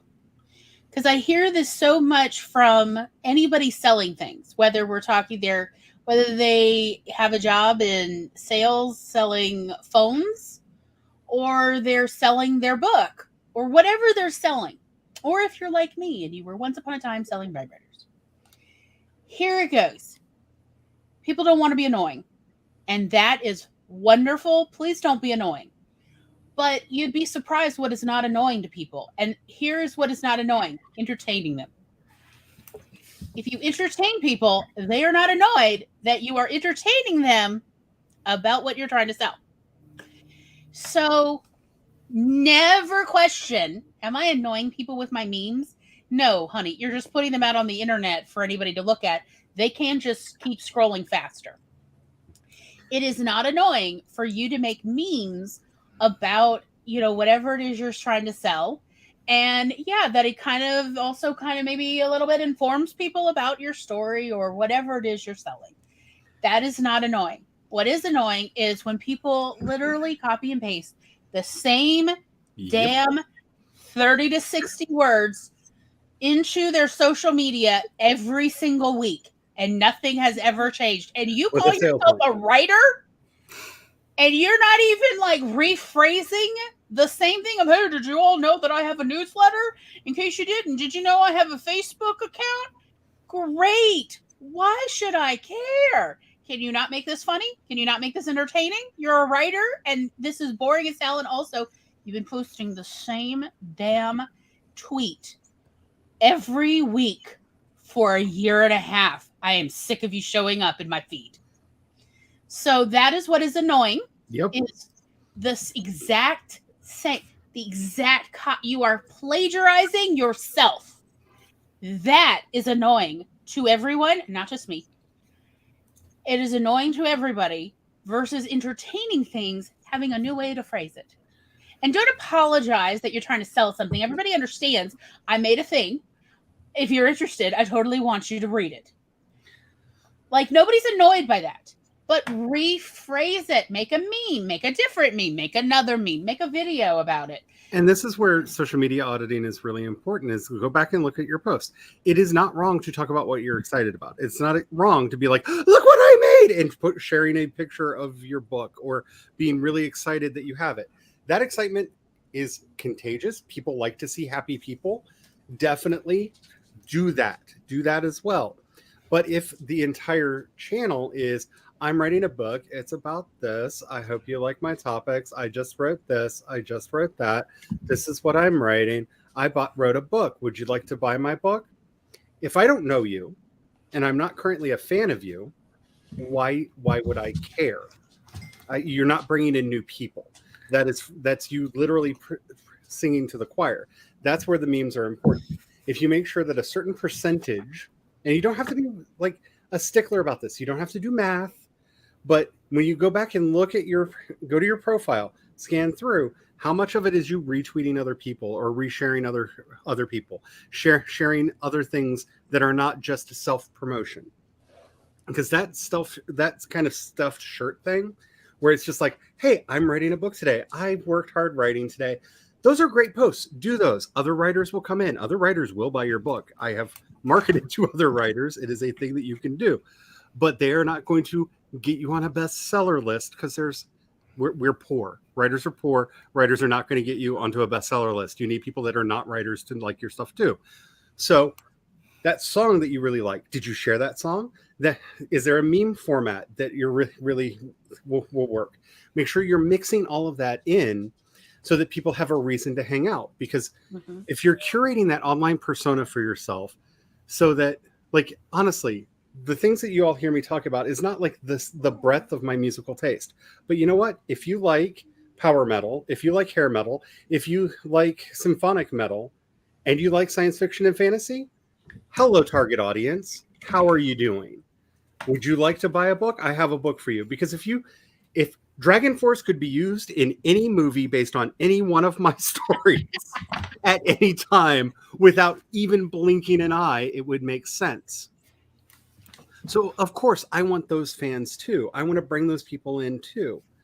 If you're a fan of Legend of Korra, if you're a fan of Avatar: The Last Airbender, you'll probably like my stuff. Talk about that stuff too. Use it in your memes for your stuff, where you can do two things.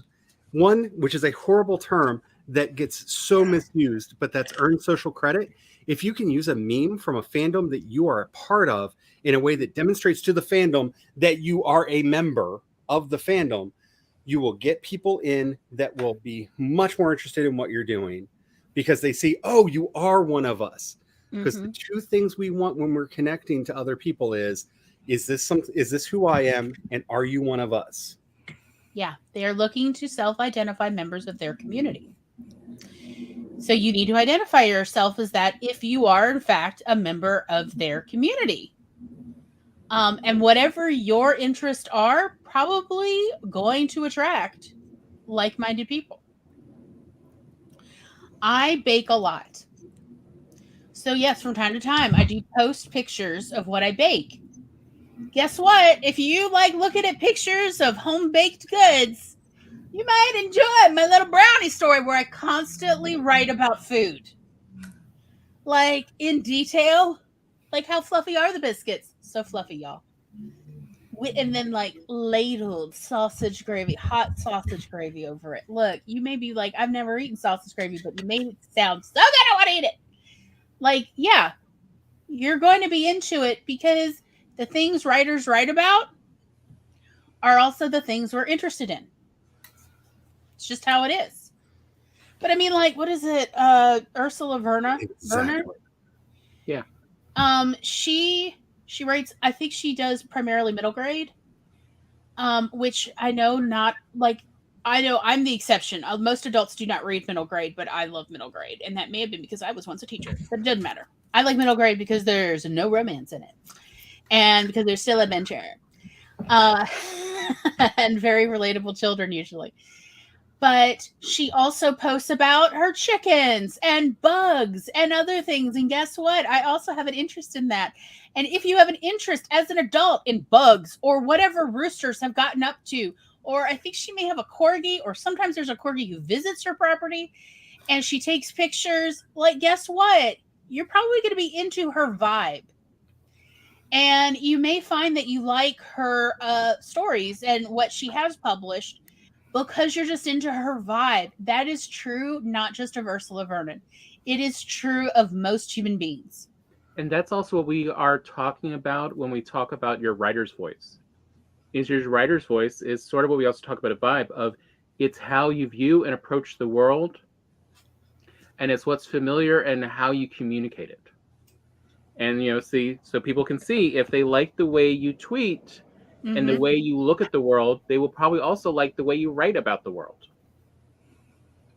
I mean, there is no surprise to me about everything on Diane Duane's Twitter feed.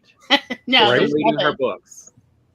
There is nothing surprising about the things that she retweets, the things she does, her adventures in testing out German cookbooks in German, and how sometimes she mistranslated to herself the wrong ingredients. Oh, the hilarity of Leavener. And as well as her time working as a psychiatric nurse, or at least she was working in a psychiatric hospital. I don't remember. Oh, no, she was a psychiatric nurse. Okay, that's what I thought. And like her take and her retweeting various things, both hilarious and serious politics about that. Like, yeah, you are actually going to see that vibe in her books. It is, even though her books are, I think, primarily marketed at children. Well, one set. She does actually have an older set of books. I just don't talk about those as much because I'm not as much into that. It's just like Maggie writes a lot of different genres. Well, they're similar genres, but a lot of different age ranges. And, there's some I'm into and others that are just not for me. Same with Diane Duane. But once you know their vibe, if it's something worth checking out. This is the one real marketing profile you should understand, and that is your author brand. Who are you and who are you trying to attract? Like when I was talking about music before, I listen to a lot of grime and a lot of hip hop music. I'm a big fan of those genres. For the most part, that is not the audience I am trying to market to and attract to my author business. If you're listening to Megan Thee Stallion, the Venn diagram that you're also going to like my weird fantasy stories is small. Like I'm sure there's some overlap there, but it's not, I don't think a lot of my readers are probably also listening to Steph London. So I don't talk about all of that publicly on my social media feeds because I want to talk about the things that will attract the readers. My fiction has gone very dark gothic lately, and I am loving it. Like my heart is coming back out, and it is black and gooey and full of darkness. And so I'm retweeting a lot of bands that are of that similar ilk because that's the audience I need to attract. If you're looking for shiny, happy stories, yes, there are really pretty anthropomorphic animal creatures in my fantasy. That is in a gothic world, kind of like if Lovecraft wrote Lord of the Rings. If you're not into that, and if Lovecraft did part, probably not in my target market. So my tweets need to be a little bit creepy. They need to be a little bit off-putting to that audience, because if you're just a Tolkien fan and looking for straight up epic fantasy, you will give me a bad review. So my point is just simply be yourself. Be your real self, who you are in that moment. Be that on your social media so that you will attract like. Like when I am in the mood to write the brownies story, I very much, it is a high fantasy sort of cottagecore, lots of food vibe. And as such, I do attract more people who are of a similar vibe versus when I'm writing about angels and fallen angels and talking rats. It's a very different vibe. There's a different going on. I do tend to want to post more pictures of sunrises and sunsets. I gotta be honest. And more of that vibe. Like, it's just be yourself instead of trying to craft a mask. Whatever you're into while you're writing it is going to attract the kind of people who probably want to read it. And be really honest, because writing angel fiction, there's a lot of variety in there. Is this Lucifer fiction where it's kind of sexy and maybe a little sleuthy? So do a bunch of Lucifer memes and things of that nature. Is it more kind of lighthearted and funny in that Terry Pratchett sort of a way? Then Good Omens memes are there for you, and there are so many, and they're glorious, and I love them. Are where are you going? Is it more serious, straightforward stuff? Then maybe you should be doing more religious style memes. Are you doing something much more gothic, vampire-y angel stuff? Because I've been reading a lot of that lately. That's a genre that's really, really coming into its own. Of they're not really vampires; they're kind of angels, but they will drink your blood. Like that's a vampire angels. Oh yeah, I heard of it. Yeah, I did not know this was a subgenre. Oh yeah, this is like a whole subgenre. Aliens. Oh, you have to use that the little aliens kitten. I love the H. God, yeah, like so. Jenna, we're talking about two vampire romancers doing the Golden Girls. I could vomit just looking at you. See. Yep. Please, yes, and also take my money. That's the kind of memes you want to be retweeting. People are going to recognize the Golden Girls. They are also, you can do, and then by the way, I just want to point out, you can also twist that. So instead of it being Golden Girls picture meme, you could use like interview with a vampire picture meme, but with Golden Girls phrases. Oh, can you imagine all of the list at one time in France memes you could do? Oh my God, Louis. What that in France? Which, by the way, vampire stuff. The new Interview with the Vampire series is either just start is yeah, it just started. I just saw the ads yesterday. Yeah. No, but okay, so if we're talking about vampire romance. Then yeah, so vampires, there's always like, and again, Matt, I want to point out Matt Baum has a fantastic video essay that just went up about it, but the homoeroticism of vampires for the last 150 years. So understand your market. If you're writing vampire stuff, you're going to be attracting people who are expecting homoeroticism. So of course you're going to use Golden Girls, because is that not the purview of the gays? Remember, as well as little old ladies. Like the gays. Dracula was closeted Bram Stoker writing about his relationship with Oscar Wilde, who had just been outed, and his concerns and fears that he would be outed too. Mm-hmm. Which, by the way, if you did not know that, now that you do, read the book again. It reads very different. Very different vibe. Bram Stoker is Jonathan Harker. And I had to read Dracula in 6th grade. Our whole class. Can you imagine a bunch of 11-year-olds? Let me tell you how my 6th grade English teacher did not yet know she was queer. Me with no idea what my market is. And again, start figuring it out by meming it. And figuring out what your story, what memes you could do, you will start figuring out and self-identify.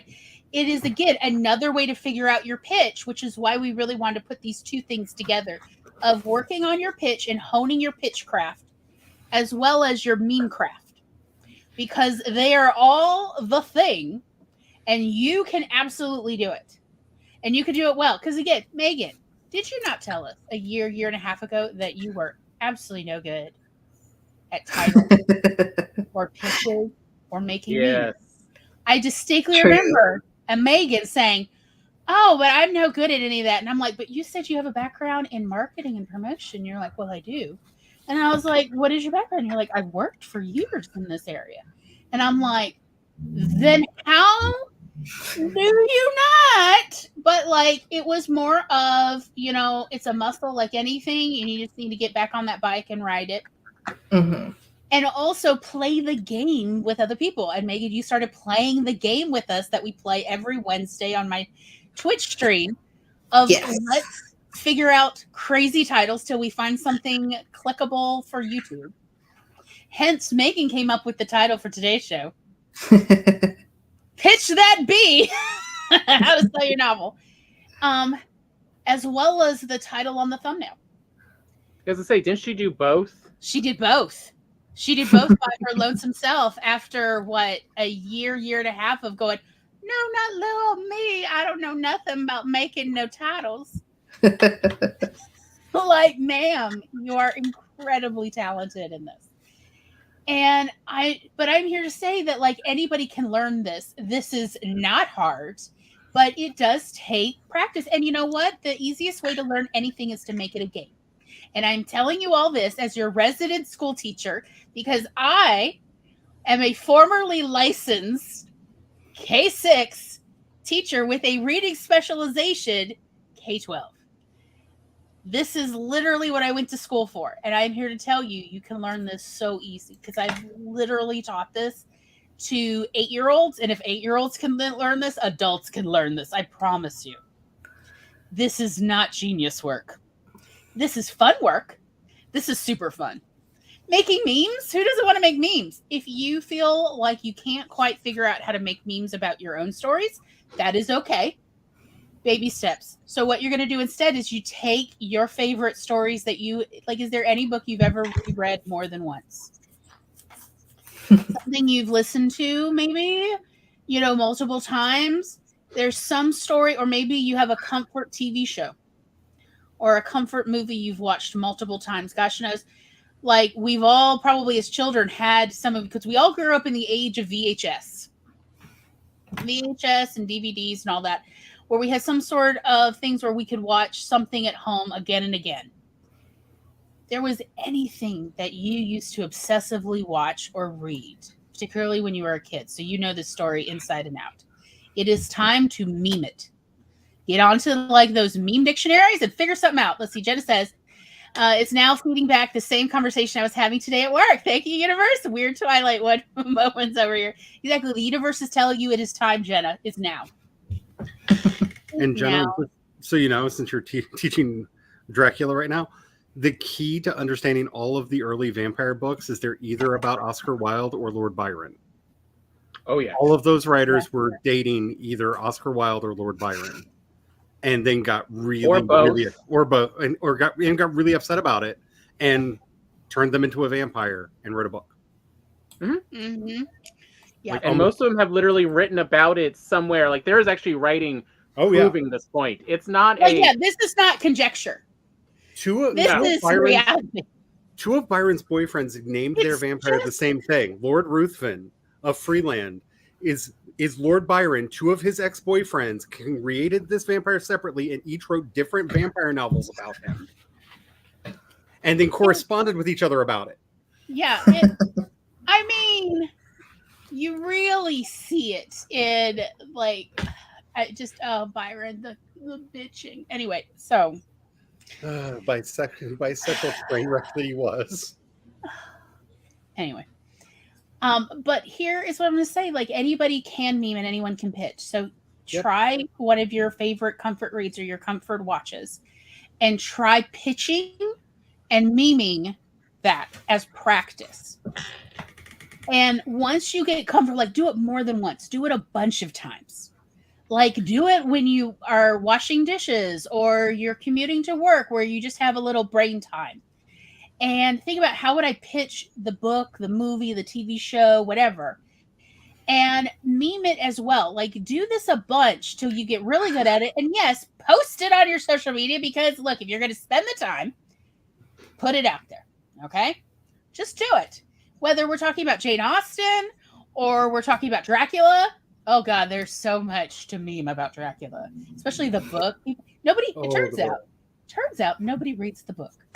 Everybody says, "Oh, I love Dracula," and then I'm like, the blue lights every time I pass by an airport at night. The blue lights make me think of Dracula, and they all just blink at me, and I'm like, "You bitches didn't read the book." Every day, and to this day, it's been decades since I was in 6th grade, and every time I drive by an airport at night and see the blue lights on the tarmac, I think about Dracula every single time for like 30 years now. And hardly anybody's ever read the book, or at least they don't think about the blue lights. And I'm like, but the blue lights were an important part. It was a foretelling. Anyway.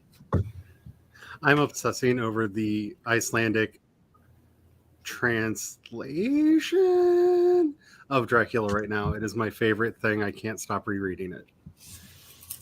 If you don't know about this and you're into Dracula, apparently they bought the rights to translate Dracula into Icelandic, and the guy just wrote his own Dracula fan fiction and said, I did it, and nobody knew for like 150 years. I saw somebody's video essay about this, and it was wild. It was absolutely wild. Like, nobody figured out. They just retranslated it back into English. It's called The Power of Darkness. It is... He starts a cult. It's not even under copyright anymore, so you can access it for free. Yeah, he's a secret member of like the Illuminati, and he starts a cult. Like there's this whole like underground network of vampires secretly controlling the world. It is not the book that you know, but somehow it's every vampire television series that was ever made. Yeah, it is Dracula fanfic that he was able to sell, and I'm like, bravo. But also, if you are into vampires, or you are a writer and you just want to read the audacity of another writer, it is definitely worth a read. And since it is no longer under copyright, and so you can get it for free, you can even plug it into like, what is it? The Google Play books, so that you can have Google read it out loud to you. If, for instance, you are not, like, I'm dyslexic, so I am not... that I get tired reading very quickly. So I save that time for editing and typing myself. So I prefer to listen to books when I can. And so you can do it that way. And it is a wild ride. I cannot wait for the movie version. There has to be a movie version of this. It is such trash.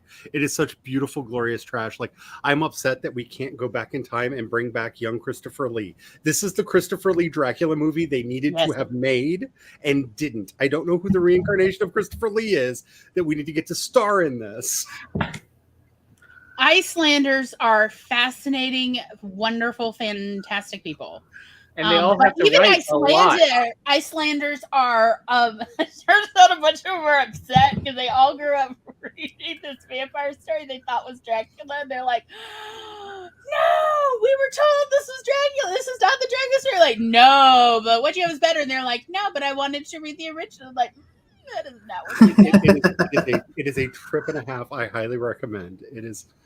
And if you, the newest translation editions that are out, start with the epic history of not only how this thing came into being, but how no one figured it out for so long. And how when the first person who figured it out went, I'm wrong about this, right? Like, just questioned reality for so long and then tried to debunk themselves. Like, it's like the side journey. Like, I want a movie about the discovery of the hoax and the hoax book itself, because they're both epic journeys.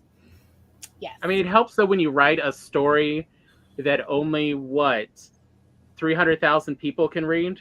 If that, like, back when it was originally translated, I think there was only like 50,000 people on the entire island. So yeah, it's like they'll never find out.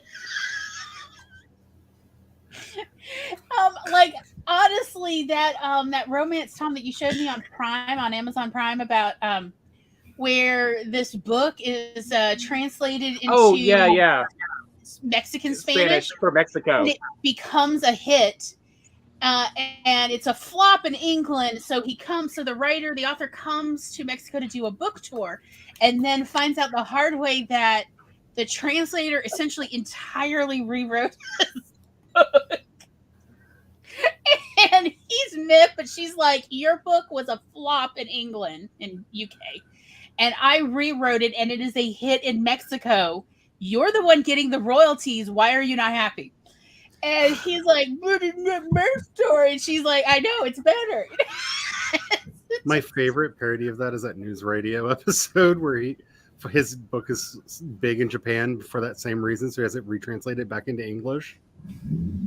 I'll watch anything with Stephen Root in it, by the way. So, but I wanted to bring that up because that's the power of memes. Like this guy literally... Yeah.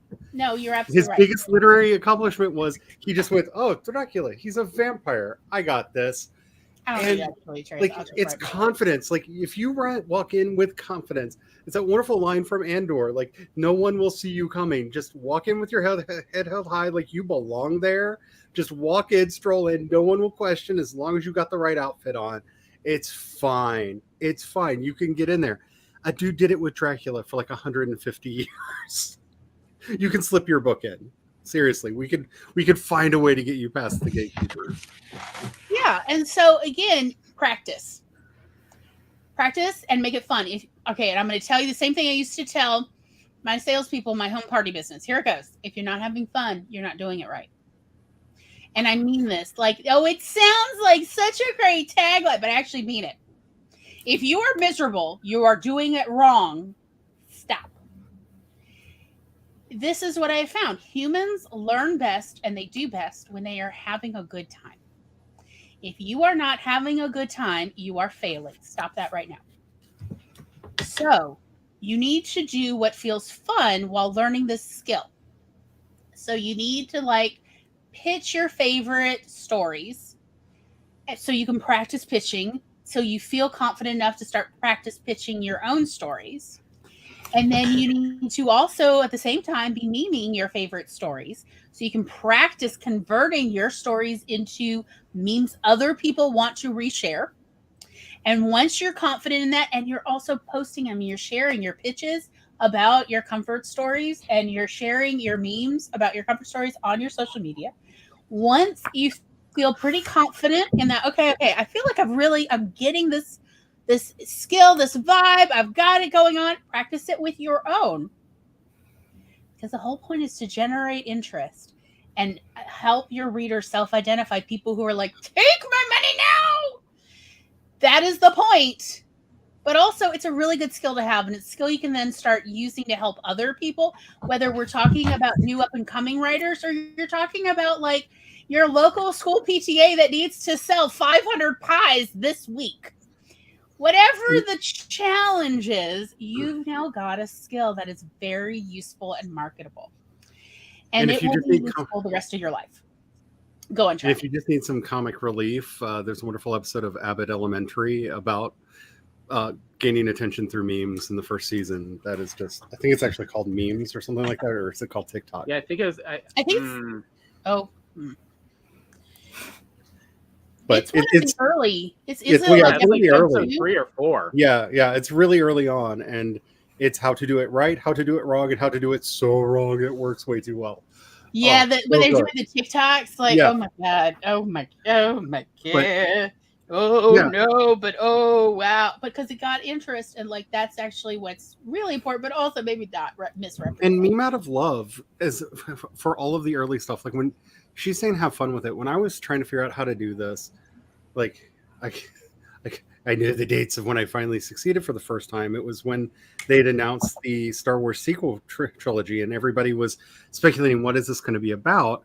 And just for fun, I photoshopped Grand Admiral Thrawn onto the Iron Throne and made a meme, the Game of Thrawn, Star Wars, the Game of Thrawn. And I was like, this is what I want.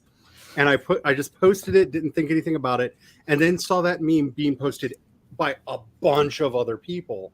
And I was like, oh, I figured out memes.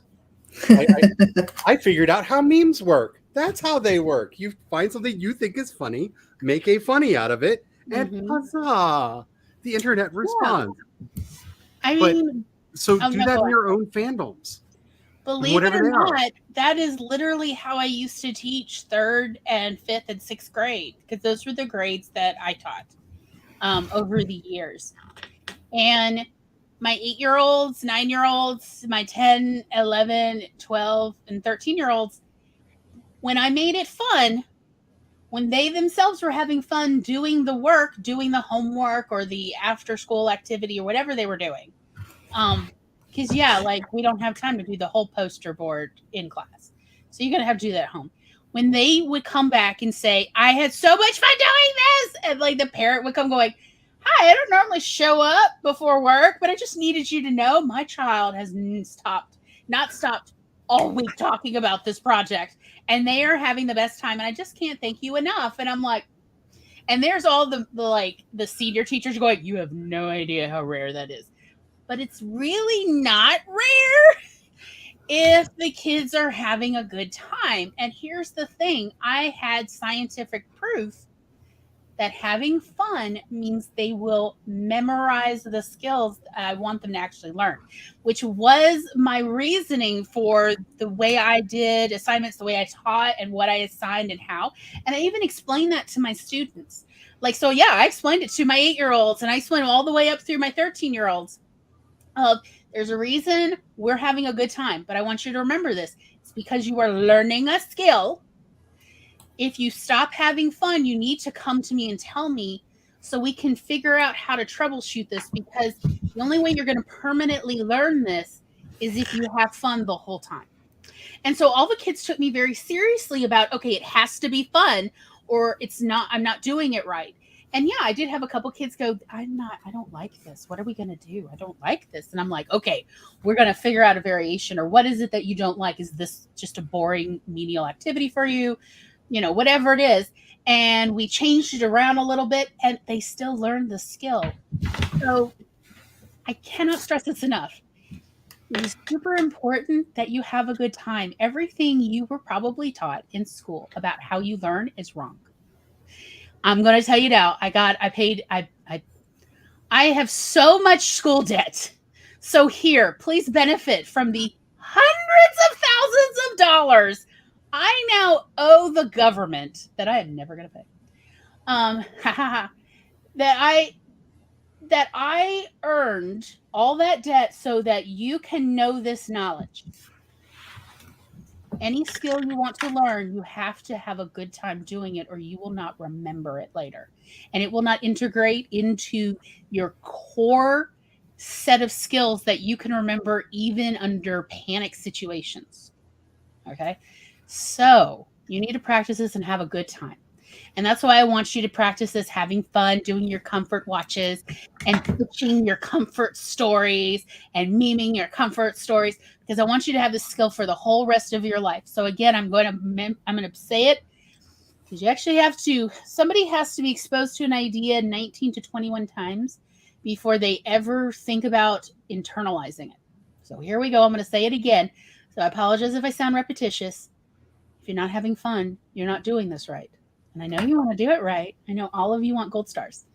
So be sure to have fun doing this. Do it all week with whatever story you like, whatever story you're familiar with. Remember, you're going to get a gold star as long as you do it and have a good time. That's all that's required for you to get a gold star from me. So you're going to do it. You're going to have fun. You're going to practice it. And you're going to report back when you here, look at me. And yeah, you could please do tag me on social media so I can see what you're doing. If you're sharing your pitches, if you're sharing your memes, I absolutely want to know. You are never going to be annoying me if you tag me when you're like, here, practice what you said. You're never going to annoy me, not once. Tag me all you want. I totally want to see every one of them.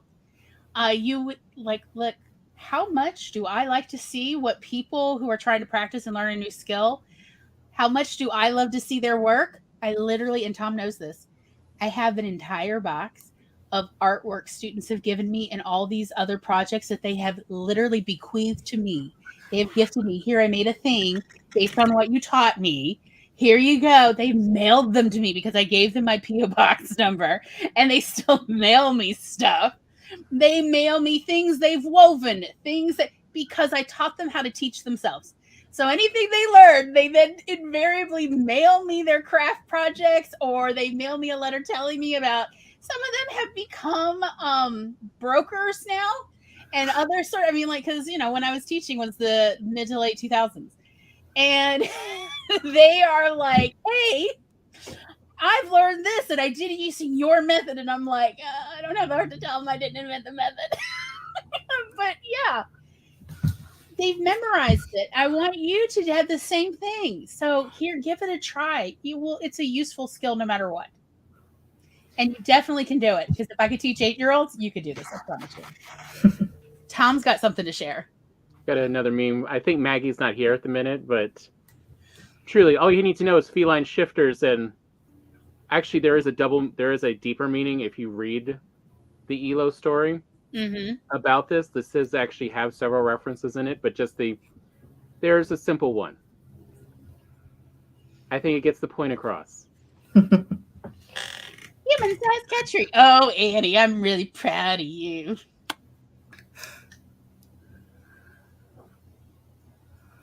Yeah, Doll says, and all of this is true. I just followed another writer because there were funny Baby Yoda memes. Yep.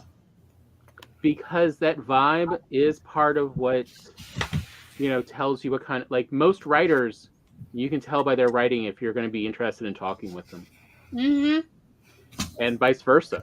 You talk with them, you kind of until I start making memes. They're going to be so niche. I mean, like, I have noticed that certain writers who are kind of stiff in their Twitter tweets, I've a couple of them, have given away their book at low cost or free. So I grabbed those and I'm like, oh God, they really do write the way they tweet. Versus, I love watching interviews with Douglas Adams and Neil Gaiman and Terry Pratchett because they are similar to their writing. They are interesting. They have a lot of, tangents. Feels familiar. And just like you see in their stories. And an extension off of this is just, I learned early on in my career that the easiest way for me to sell books is one-on-one, to actually be there at a convention. And when I can tell a story, I can get people involved, I can draw people in. And so gathering a crowd at a convention, not that hard. And then Brian's running around being the really good carnival barker that he is, with a whole bunch of my books, just selling them to the crowd as I am just telling weird, wacky stories about this, that, and the other, and keeping people entertained and laughing.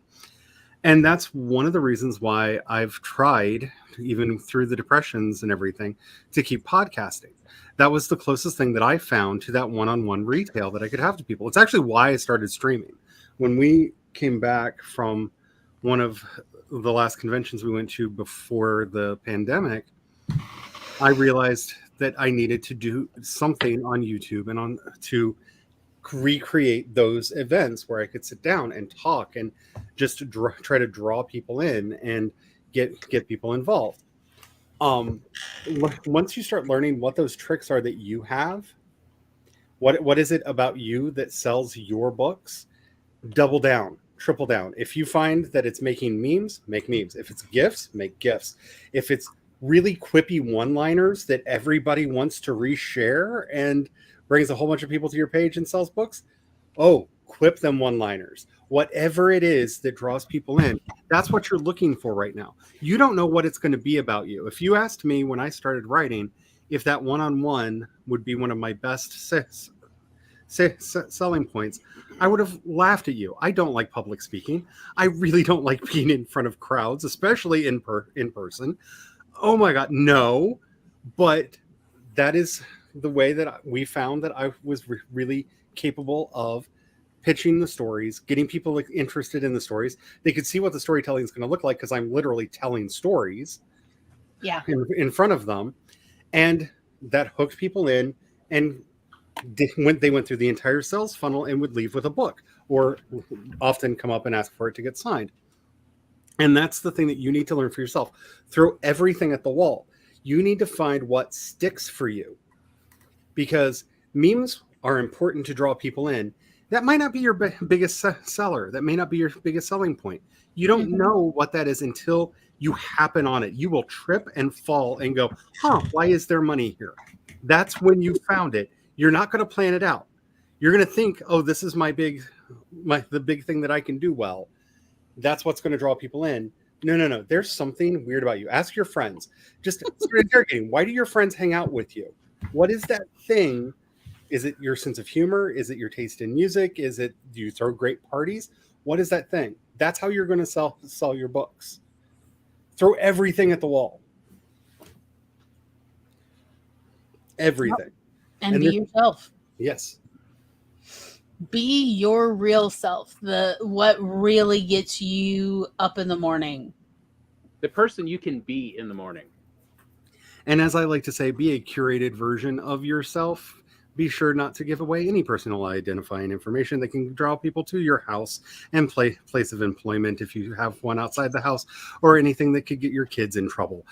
Be smart, be web smart. I feel like I shouldn't have to say that. And then I see these cute girls that are in AuthorTube in their front yard where you can see their house number making a vlog. And I'm just like, oh, dear God, please don't. Please don't. How do I blur? How do I contact you to get you to blur that out? Using the tools available to you at YouTube. So don't lie about who you are. The front of the exterior of your house, people really will go through Google Street View. Yes. Mm-hmm. They'll spend hours and days looking. You'd be like, nobody's gonna. Oh, trust me, people there are entire communities dedicated to just that. There's a reason all my images and videos stop a few miles from our house. Mm-hmm. Yeah, for a good reason. But yeah, don't lie about your personality, because, dear God, a personality slip at a convention or at a public appearance can do terrible things to your career. I'm not going to say her name, but because libel suits are a thing. But I know an actress at a convention who let her mask slip on stage, who was scheduled to be in several big movies, that has no career now because she was pretending to be somebody that she wasn't, said something she really should not have said in public in an era of cell phones. Be yourself. And I'm not saying that it was purely cancelable, like she didn't shout the N-word or something, but she broke the spell. Mm-hmm. You're not the person you sold me as that you were. And when that spell is broken, you cannot cast it again. So be honest about who you are. Okay, so Doll has a reasonable thing that I'm sure a lot of our viewers, especially the ones after the show, are going to have and come up with the same thing, which is, my friends hang out with me because, no, for real, I don't know.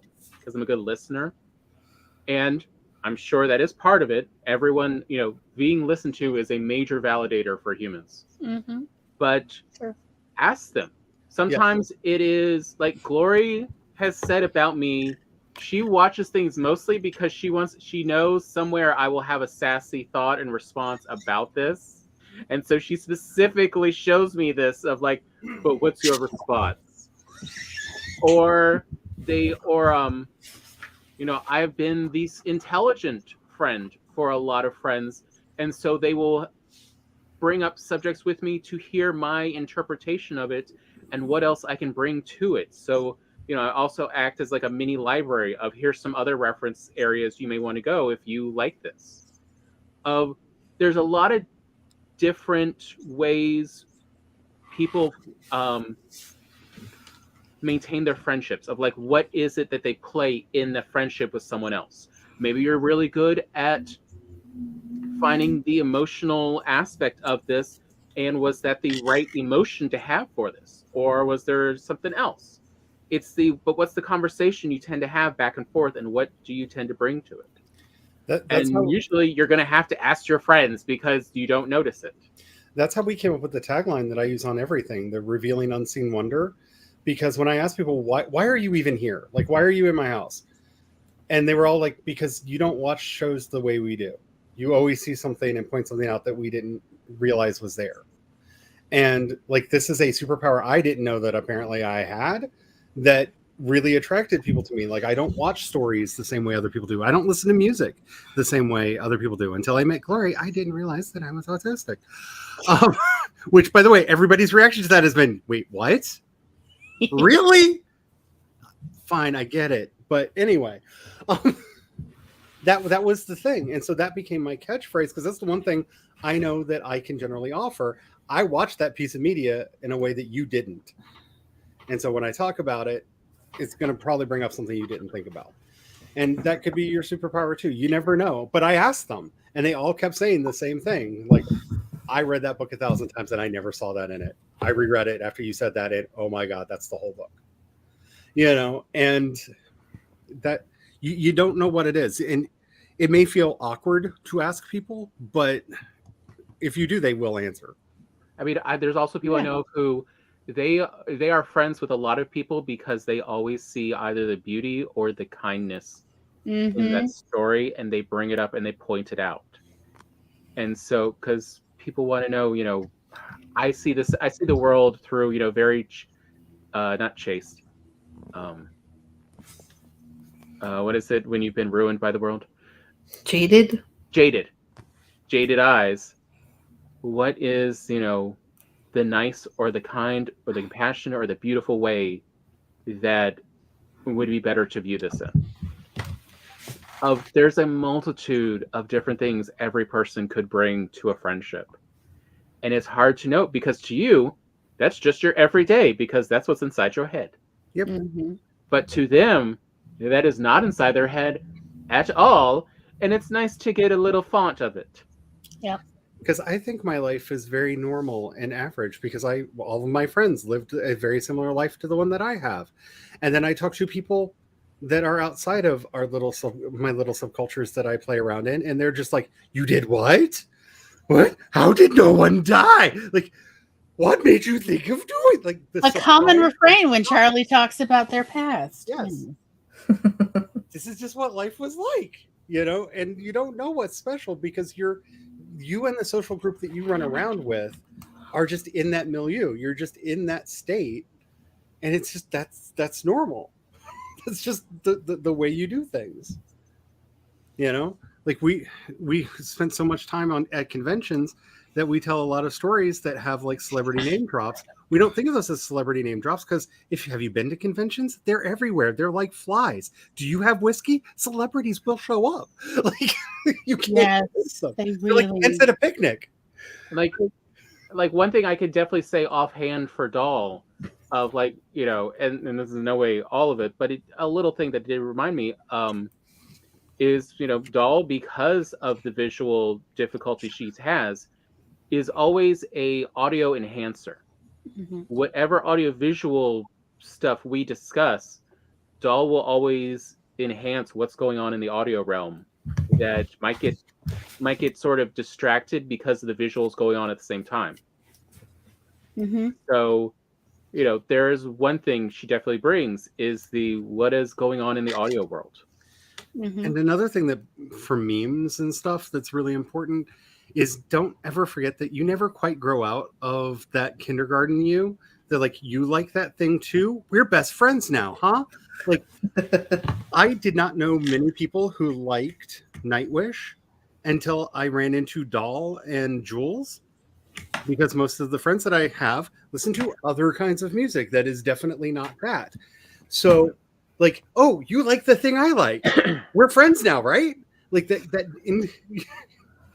kindergarten thing, you never know what's going to bring somebody. How to tell your neurodivergent? You're like, oh, we like the same thing. We're friends now. That is not a neurotypical response, and I know that because I have made the mistake. And they're like, no, we're not friends just because we like the same band. I'm like, what the hell is wrong with you, weirdo?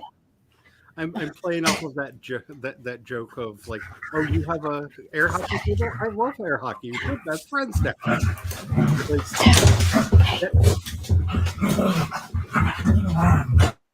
there's a certain element of that everyone had in kindergarten that does attract people to you, especially if it is in your region, something that is seen as more obscure, which is why sharing those things that you like, especially in meme formats, can really bring people in and draw people in. There are a lot of bands that I absolutely love that people have never heard of. And when I bring up From Angels to Ashes, I have a friend that I've been friends with for 12 years because they heard me make a reference to a From Angels to Ashes song. And just walked up to me and like, you know who they are? And we had like that tournament of, what do you know about this band? Prove that you're... It is, as silly as it sounds, it is actually a good basis for friendship because that becomes the cipher for you to communicate between. Yeah. Is they have this frame of reference between you, and so you can communicate using it. And it's on a lot of other subjects because of how it will relate to it. And it's a good thing to do when you're trying to draw an audience in, because, but back before the Dune movie thing happened, that was something that I talked about. The Anne McCaffrey stuff, for example, that's a really good example. Yeah. A lot of people I know started talking to me because I brought up Anne McCaffrey, and they're like, wait, what? You remember her book? The Dragon Rider? You haven't forgotten her? Wait, what? Tell me more. And it's, she was a best-selling author, so I'm not saying that she's like the most obscure writer that I read, but they've not made movies based off of her stuff, nor have they made video games because she killed all of them. They tried. It's not for lack of tried. She killed all of them. So it's not that pop culture reference that people are expecting. So when you make a Jackson and the White Dragon reference and somebody catches that, and that's a book that they truly loved or that meant something to them. Oh, wait. Are we the same group? Wait, I think we might be in the same group. Stuff like that really draws people in. Like Glory bringing up Terry Pratchett. Outside of my con friends, I know no one who has read Terry Pratchett. Like, I love Terry Pratchett so much. My father-in-law started reading Terry Pratchett to have a means to talk to me because of all the things that I like. That was the one he could get into. I mean, there's such a wide range of stories to read. There's something for everyone. There's a genre for everyone with Pratchett. It's one of the things I love about him. But that's how you bring people in, is when you share those interests, especially your more obscure interests. Yeah. If that's something that people don't often see referenced, it's why I talk about Zothique every now and then. If you like Clark Ashton Smith, you will love my fiction. I write way too much like Clark Ashton Smith, and I kind of hate it. But all of you probably went, who the hell is Clark Ashton Smith? And yes, that's the normal reaction. But for those people who know that or get those references, hey, I've sold quite a few books to people because they heard me make somebody recommended a podcast because, hey, this dude talked about an author you like. I've never heard anybody else say this name, and sold books that way. Maggie says, I love Anne McCaffrey and pointed out the other day that she was not a fantasy writer. She was a sci-fi writer, and she fought for that designation because her dragons were biological, not magical. Yep. You tell the fake perm fans when they don't know that. Mm-hmm. I mean, she actually has like a history of time of how the dragons were made. Oh, yeah. The recipes are great in that book. It's like, Anne, stop ruining the vibe here. I just like the medieval feel. Can't we just like some guilds and the it's hard being in society stories in medieval times? I'm just waiting for the first person to realize that there's a lot of really hot love making in those books. To realize, oh wait, we can make money off of this.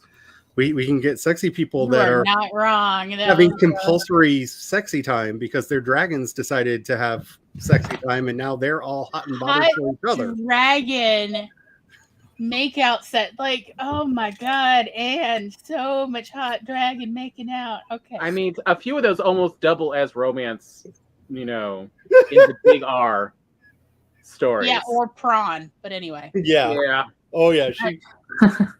There's a reason I didn't let Mom read the Anne McCaffrey books, Tom. I didn't want her to take that away from me because I avoided beaches specifically because of a scene with Falar on a beach. in one of those books, and the sand getting everywhere. Like, I understood Anakin before Anakin said it. Don't like sand, it gets everywhere. But yeah, your obscure things get people in. I have sold books because I've made ElfQuest references, and a lot of people don't know who that is. If you are into more obscure things, when people find you who are also into those same things, they are going to be so much more loyal than just your general audience. So, like, let that be an incentive to find the people. What is it? Seth Godin called them stark raving fans. Yep. That your most loyal base, because that is the base who will keep track of you and will follow you through hell and back. They'll follow you through years of chronic illness. They'll follow you through years of mental illness. They'll follow you through years of you started a whole new career and you don't have time to do whatever creative thing you were doing for them. They will wait because they're so loyal, because you've got this thing that hardly anybody has that you two share. And they have this space on their fridge that they need to fill. And memes are a really good way to, Tom! and memes are a great way to share that, because one, if you make the meme relatable enough, even if people don't get its origin, they'll still laugh at it and like it. But that extra layer of, oh, you made a reference to this obscure show from the 80s. Like when I used to make my Dragon Quest anime memes, because apparently I was one of 5 US children that got up at 5:30 in the morning to watch that show when it was actually aired in the United States. For that short time. Yeah, for that very short time. I fell in love with that show and have made references to it, have made memes based on it in the past, and have sold books because of that, because you're one of us. And again, if you like that kind of stupid stuff, you will like my fiction. So Tom has made a reference to 3 of my readers who at one point were all roommates together. And they used to take my my articles out of the newspaper and decoupage them to their refrigerator, to all the empty spots in the refrigerator. And then every morning, this is what they told me at a party I ran into them. Every morning they would gather together and hold hands, and one of them, they'd take turns. One of them would read the entire article out loud to the other 2. And then they would stand in silence holding hands, I guess in a calming circle, and gather strength by meditating on the subject of my sex column article. And that is how they would prepare for their day to go out into the big bad world. And they and they did it for years, even after I stopped writing the sex column. I see you getting red in the face. I'm just going to say, I know a lot of writers. That is the least awkward story I've heard. I just was like, what? Who gets the refrigerator when y'all don't live together? They're like, oh my God, we didn't think about that. I'm like, I'll send you PDFs of the article so you guys can at least print them out and like decoupage other refrigerators. They were like, oh, thank you so much for understanding. Like, okay. Live your life, honey. Whatever helps you cope and go out into the world, to the big bad world, and go do what you got to do. Go for it, okay?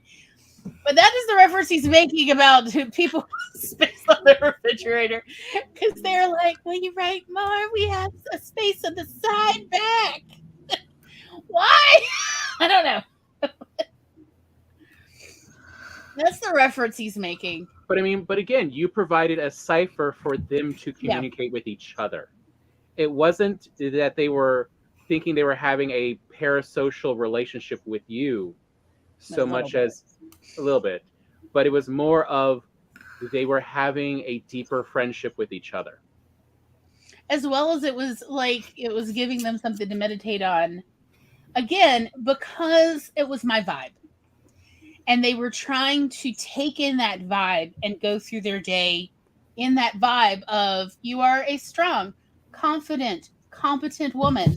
Get out there and show the world how whimsically wonderful you are. And also don't take crap from anyone. Of that this was, set their mind for the day. And that was they explained that's actually one reason they would read the article out loud to each other, was to get in that vibe in their head every morning before they went out into the world. So they would set their mind to that vibe. And they're not the only ones who've ever told me that. And not just about the sex column, but like anything I write, of like, my writing voice is in there. And that is the vibe that appeals to them. Is that you're a strong, confident person. Now get out there and be whimsical and wonderful and don't take crap from anyone. And they're like, yeah, I can do this. Oh, yes, you can. You absolutely can. Now get out there. So Maggie, Yeah. So that a lot of people who've read other things are like, they keep reading them anytime they need to feel that vibe before they go out in the world in particular. Even my students used to tell me, like my little kids used to say, like, I just close my eyes and imagine what would Miss Fink tell me right now. And then I was like, and I go, okay. And then I go out and I deal with the world. And I'm like, what? But that is that they would internalize my voice in their head. Go out there into the world. Oh, you can do it. You absolutely can. And you can absolutely learn to pitch, and you can absolutely learn to meme. Even when you think you have an unmemeable story, because Tom proved me wrong. So I promise you all can do it too. So Maggie, thank you for pointing that out. That is now on my watch list. But that's not actually the show I'm talking about. That's the second or third series they did. I'm talking about the 1980s. I think it was called Quest of Abel, translated from Japanese. And it's so bad that they didn't finish it. It's got like 52 episodes in Japan and still didn't get to the end of the story because they gave up on it. And the English dub, I think they only did 16 when they brought it over and just went, oh, no.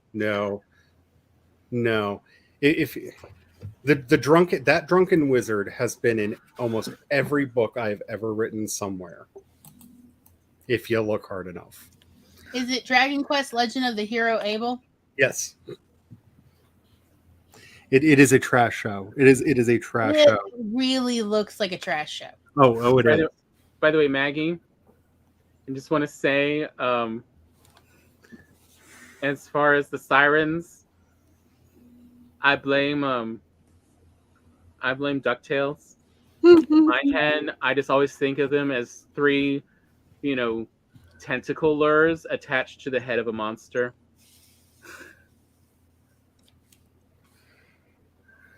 And on that note, I need to head out to feed the dogs. So I will see you guys later. Okay. Probably in the after show. All right. Okay. Bye-bye. I was actually going to write. And if you are curious about the show that I'm talking about, all of the episodes may or may not be on YouTube in various playlists that pop up when you search its name. By the way, Noah and I have definitely had a little bit of pulling that. Oh, you have a fandom too, of on an anime called Paranoia Agent, because it's another of those. It did go across Cartoon Network, but it's such a unfamiliar to most people. Like, it didn't stick around, even though it had a lot of exposure. And you're cutting the thinnest of thin lines when you're talking about your old school fandoms and we're a kid of a certain age, when you start going, no, not the Pirates of Darkwater, the mini series that they did first before they messed it up. Yeah. Hey, Tom, what are we going to talk about next week? Do you know? I thought you had something to pitch. I don't remember. Yeah, you told me titles. We were doing titles next week. Sure. Oh, yeah, that's right. I did say that. Someone here remembers. Yeah. You. Yeah, next week, you should totally come back, because next week, we're going to talk about titles, and we're going to go over various title games again. There is a way to get a good title. I'm here to tell you, titles matter. I am no good at titles. And that is why our mother originally invented the title game called How Make a Better Headline. And that was how she originally introduced this game at the dinner table when I was like, 8? Because she noticed, and Dad pointed out, he was concerned that I was so bad at naming everything. So I had a white bear and my stuffed ant little teddy bear, and he had a bell inside. And what was his name? White Bear. I had that when I was a toddler, a little baby. Well, a couple years later, I was given by one of my mother's ex-boyfriends this big stuffed lamb. And what was his name? Lammy. Are you seeing A little bit of a trend. the name? Yeah. So, so my mother felt like, well, you need to use practice. The only way you're going to get better at this is to practice. And she started with Make a Better Headline. So that was back when our parents had a newspaper subscription. So long ago, it was the mid to late 80s. And that is what we do at the dinner table when we didn't have anything else to talk about, which I often had nothing to talk about with my very elderly parents. My mother was 33 when I was born, and my father was 39 or 40. And I'm the eldest. And they were by far the oldest parents of all the kids in every grade I ever went to school in. The oldest. People used to think they were my grandparents, and that like my real biological mother was like a teen mother, gotten teen pregnant or something. And I'm like, no, that's my mother. She swears she's my real mother. And yep, sister had a buddy named Bunny. Exactly. So my mother was like, you have to learn to practice. This is an important skill. You never know what you're going to need to be good at giving something a zippy title. And my mother's case in point was when she was in college, getting a degree in union and contract negotiations from Wayne State. One of the required courses, the only person teaching it was this professor, this old white guy who was so sexist. He believed that it was a waste of time for women to go to college. And so as such, he failed all the women who took his course. So how is she going to get her degree if she does not pass the course? And she figured out pretty quickly by asking all the other girls in the early 60s that what kind of guy is he. Had found out like he's super sexist, obviously. And so she started writing papers. And the one that she got an A, and not an A+, but at least she got an A, was, hi, my name is Cheryl. Come fly me like you've never flown before. It's based on an old airline ad campaign some of you may remember or may have heard of if you're old enough. But her point is, if you have good titles, it can take you very far in life, even when people are unjust and bigots and prejudice. And she had a point. So that is why we're going to talk about titling next week. We are going to go over a bunch of different title games Tom and I have come up with. And if anyone else has ways that they figure out snazzy titles, please come and share. You can also share ahead of time if you don't know if you'll be able to attend, or you can put it in the comments and we will try to incorporate that during the show. Also, links below.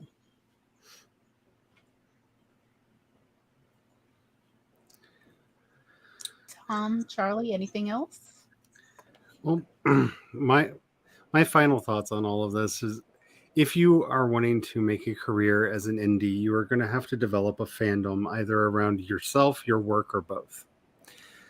And the easiest way to do that is find the things that you love, join those fandoms, figure out what you can import into your own creative output to generate that kind of fandom around you. Because that's the real name of the game here, is getting people so into your stuff that they will come back over and over and over again. They will sign up to your coffee. They will sign up for your Instagram. They will become members of your YouTube channel. See the link below. Join. And support you through all of the creative endeavors that you're wanting to do. So, yes, like we were saying, work out of love. Find those things that you love. Find those fandoms online. Be very careful for the toxicity that is out there. There are light side and dark side versions of every fandom. Be wary. be very wary. It can be scary out there. Sure. But Yep. That's the moral And of the story. also, I after the show every Monday we go hang out in my Discord server. If you would like to be a part of the Discord server, there is a link down below. And so, goodbye, everybody, and good night. Bye.